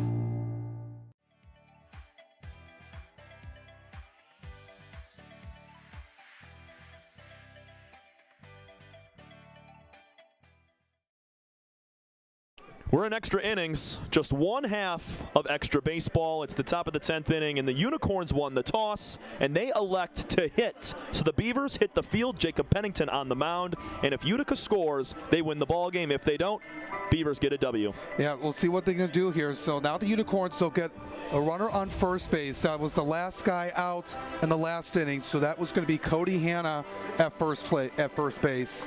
If the Unicorns score, they win. But if the Beavers can get 3 outs and keep them off the board, they will get the comeback victory here tonight. Let's see if it's Hanna or a pinch runner.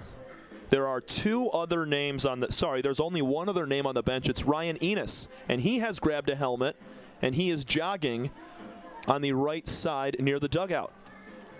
odds are Enos is going to pinch run or just be the runner at first base to score that winning 5th run. Yeah, so looking at it here for the Unicorns, they'll have 8, 9, and 1 due up. They'll have Cam Farrar, Ethan Kreisen, and Andre Demontrol here in this last inning of play, last half inning rather. But that was just really huge for the Beavers in the last half inning. Pablo Ruiz coming through to tie the ball game in the 9th. Assistant coach Pat Adams talking over what the home plate umpire.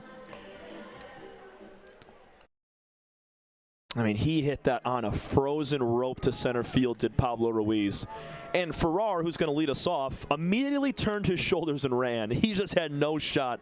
That ball was probably 20 feet off of the grass and stayed at that plane all the way until it hit the wall. Looks like Enos is going to run it first. Cam Farrar, who's 0 for 1, came in defensively for Baduras in the 5th. He will lead us off. Jacob Pennington back out for another inning of work. He threw the 9th. Allowed 1 base hit to Weber. It was an infield hit. That was it. Farrar swings at the first pitch and skies it high in the air to right field. Fairly deep. Hilbrick back a few steps, having trouble, and he drops it. Hilbrick drops the ball in right field. Enos is going to stop at second base. Uncharacteristic, uncommon error for Ray Hilbrick in right field. It's usually so solid out there. That one lost up in the night sky and the lights. 2 on, nobody out. It was just a huge play here in this moment of the ball game. Instead of 1 on, 1 out, you got first and second, nobody out. Looked like that was just going to be a routine catch by Hilbrick. Ethan Kreisen's 2 for 3 today, likely going to be bunting this ball. He squares, pulls back as it misses down and away. Corner infielders are in on the grass. Kalutis, he's on the cutout. Burke's on the grass, and here's another look at Hilbrick. Just got away from his body a little bit. 1-0 to Kreisen. He's going to square again. Gets the bunt down successfully. It's to Pennington. Only play is to first. Kreisen is out on the sac bunt, and that leaves it up to Andre Demontrol with 1 out, and the game-winning runs at third base. Second and third. It's good baseball right there. Yeah, really good baseball. Just sent that down perfectly. And now Nick Caruso is going to come out, and they're going to intentionally walk Demontrol. Smart. Load the bases for Patrick Baggett. Very smart move to walk Demontrol. He was 0 for 3 with a sac bunt, but now you have a force anywhere with 1 gone. And a really darn good infield to turn 2 if you can come up clutch in that way. Yep. So Patrick Baggett due up. He had the walk-off walk way back on opening day against the Mammoths. But trying to come through again and get a walk-off hit. And the Unicorns just trying to get a win back after losing it in the 9th inning on the game-tying double by Pablo Ruiz. You got to really tip your cap to both sides. It's been such a clean game of baseball. We've seen some great pitching from both sides. Greg Lokinen, Tristan Harvin, solid starts. And then just playing small ball. Demontrol had himself a sacrifice bunt earlier in the game. Kreisen just did it right there to put runners on second and third. We've had an error or 2 that have occurred through our 9.5 innings of baseball, but it's been great. Both teams fighting to the tooth and nail all the way to the end. Patrick Baggett looks at ball 1, high and outside. Nowhere to put Baggett right now.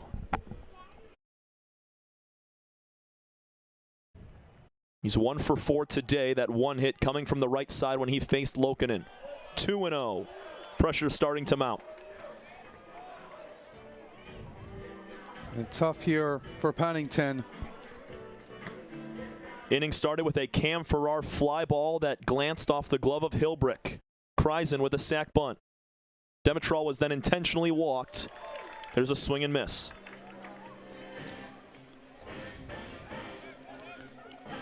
"90 feet away from win number 21. The Unicorns blew the save in the bottom of the 9th inning. Were able to hold on to send it to extras. A little bit low, not by much. Hitters count for Baggett, it's 3-1. Just a few inches below the knees. Makes a difference right now from a 3-1 count and a 2-2 count. Enos at third base. He's the game-winning run. Farrar stands at second. Dimitrol at first. Infield is in. 3-1 to Baggett. Fly ball left center field. This is going to do it. Coming over, Rodriguez makes the catch. Tagging from third, Enos. He will score. The Unicorns walk it off. Patrick Baggett, the hero. 5-4 win for Utica. Did his job. Patrick Baggett being the hero with the walk-off sac fly. Unicorns get a much-needed win after getting a tough loss last night. But they come through and get the job done. Alex, they really needed this, man. They played such a good game yesterday, had a couple of bombs. Offensively, they were great. Defensively, same thing. But they just lost the game late in the ninth. They wanted to come back today and bounce back after a gritty loss, and they get it done in the best of ways. Patrick Baggett with the walk-off sac fly. He hit that deep enough. There was no chance for Rodriguez with his momentum moving towards left field. Absolutely. Just didn't have enough on it to make the play as the throw was cut off. The Beavers will move to 15-21, now 6 games back of first place West Side. And the Utica Unicorns are now 21-18, just a game back of first. Tomorrow's ball game, myself, Tom Cavanaugh, Alex Johnson, 1:05 p.m. first pitch, 12:50 pregame between the Eastside Diamond Hoppers and these same Utica Unicorns, getting it done in dramatic fashion. Want to take a huge second to thank everybody today on our broadcast team. Executive producer David Forrest, Christian Jackson, our director, Shane Sellers, Dominic Minchella, and Audrey Purcell, all of them coming together to make today's game incredible. It was Pink Out the Park Day, and it was 80s night. We had a lot of fun, Alex. Glad we could get back on the call after a little hiatus. Yeah, it was a lot of fun here tonight. Another great game on back-to-back nights. It's been a lot of fun here. I'm going to be back on with you, Tom. Looking forward to do it again tomorrow. We're going to get another thrilling game here to cap off what has been another great weekend of baseball. We're getting down to the home stretch of the season. Just 2 weekends left before we get to the playoffs. It has been a fun ride, and looking forward for the exciting finish. Patrick Baggett, your hero, in a walk-off win, 5-4. He got it done with a sac fly to left center field. 5-4 victory for the Unicorns. From Alex Johnson, I'm Tom Cavanaugh. Thank you so much for tuning in tonight. This is the USPBL Network. We'll see you tomorrow.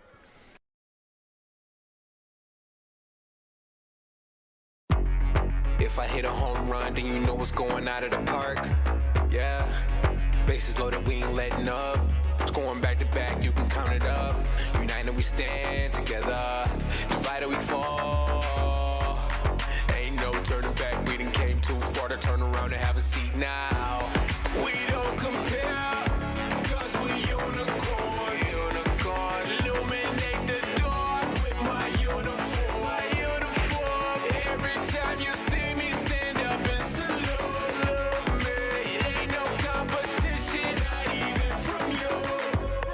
If I hit a home run, then you know what's going out of the park. Yeah, bases loaded, we ain't letting up. Scoring back to back, you can count it up. United we stand together.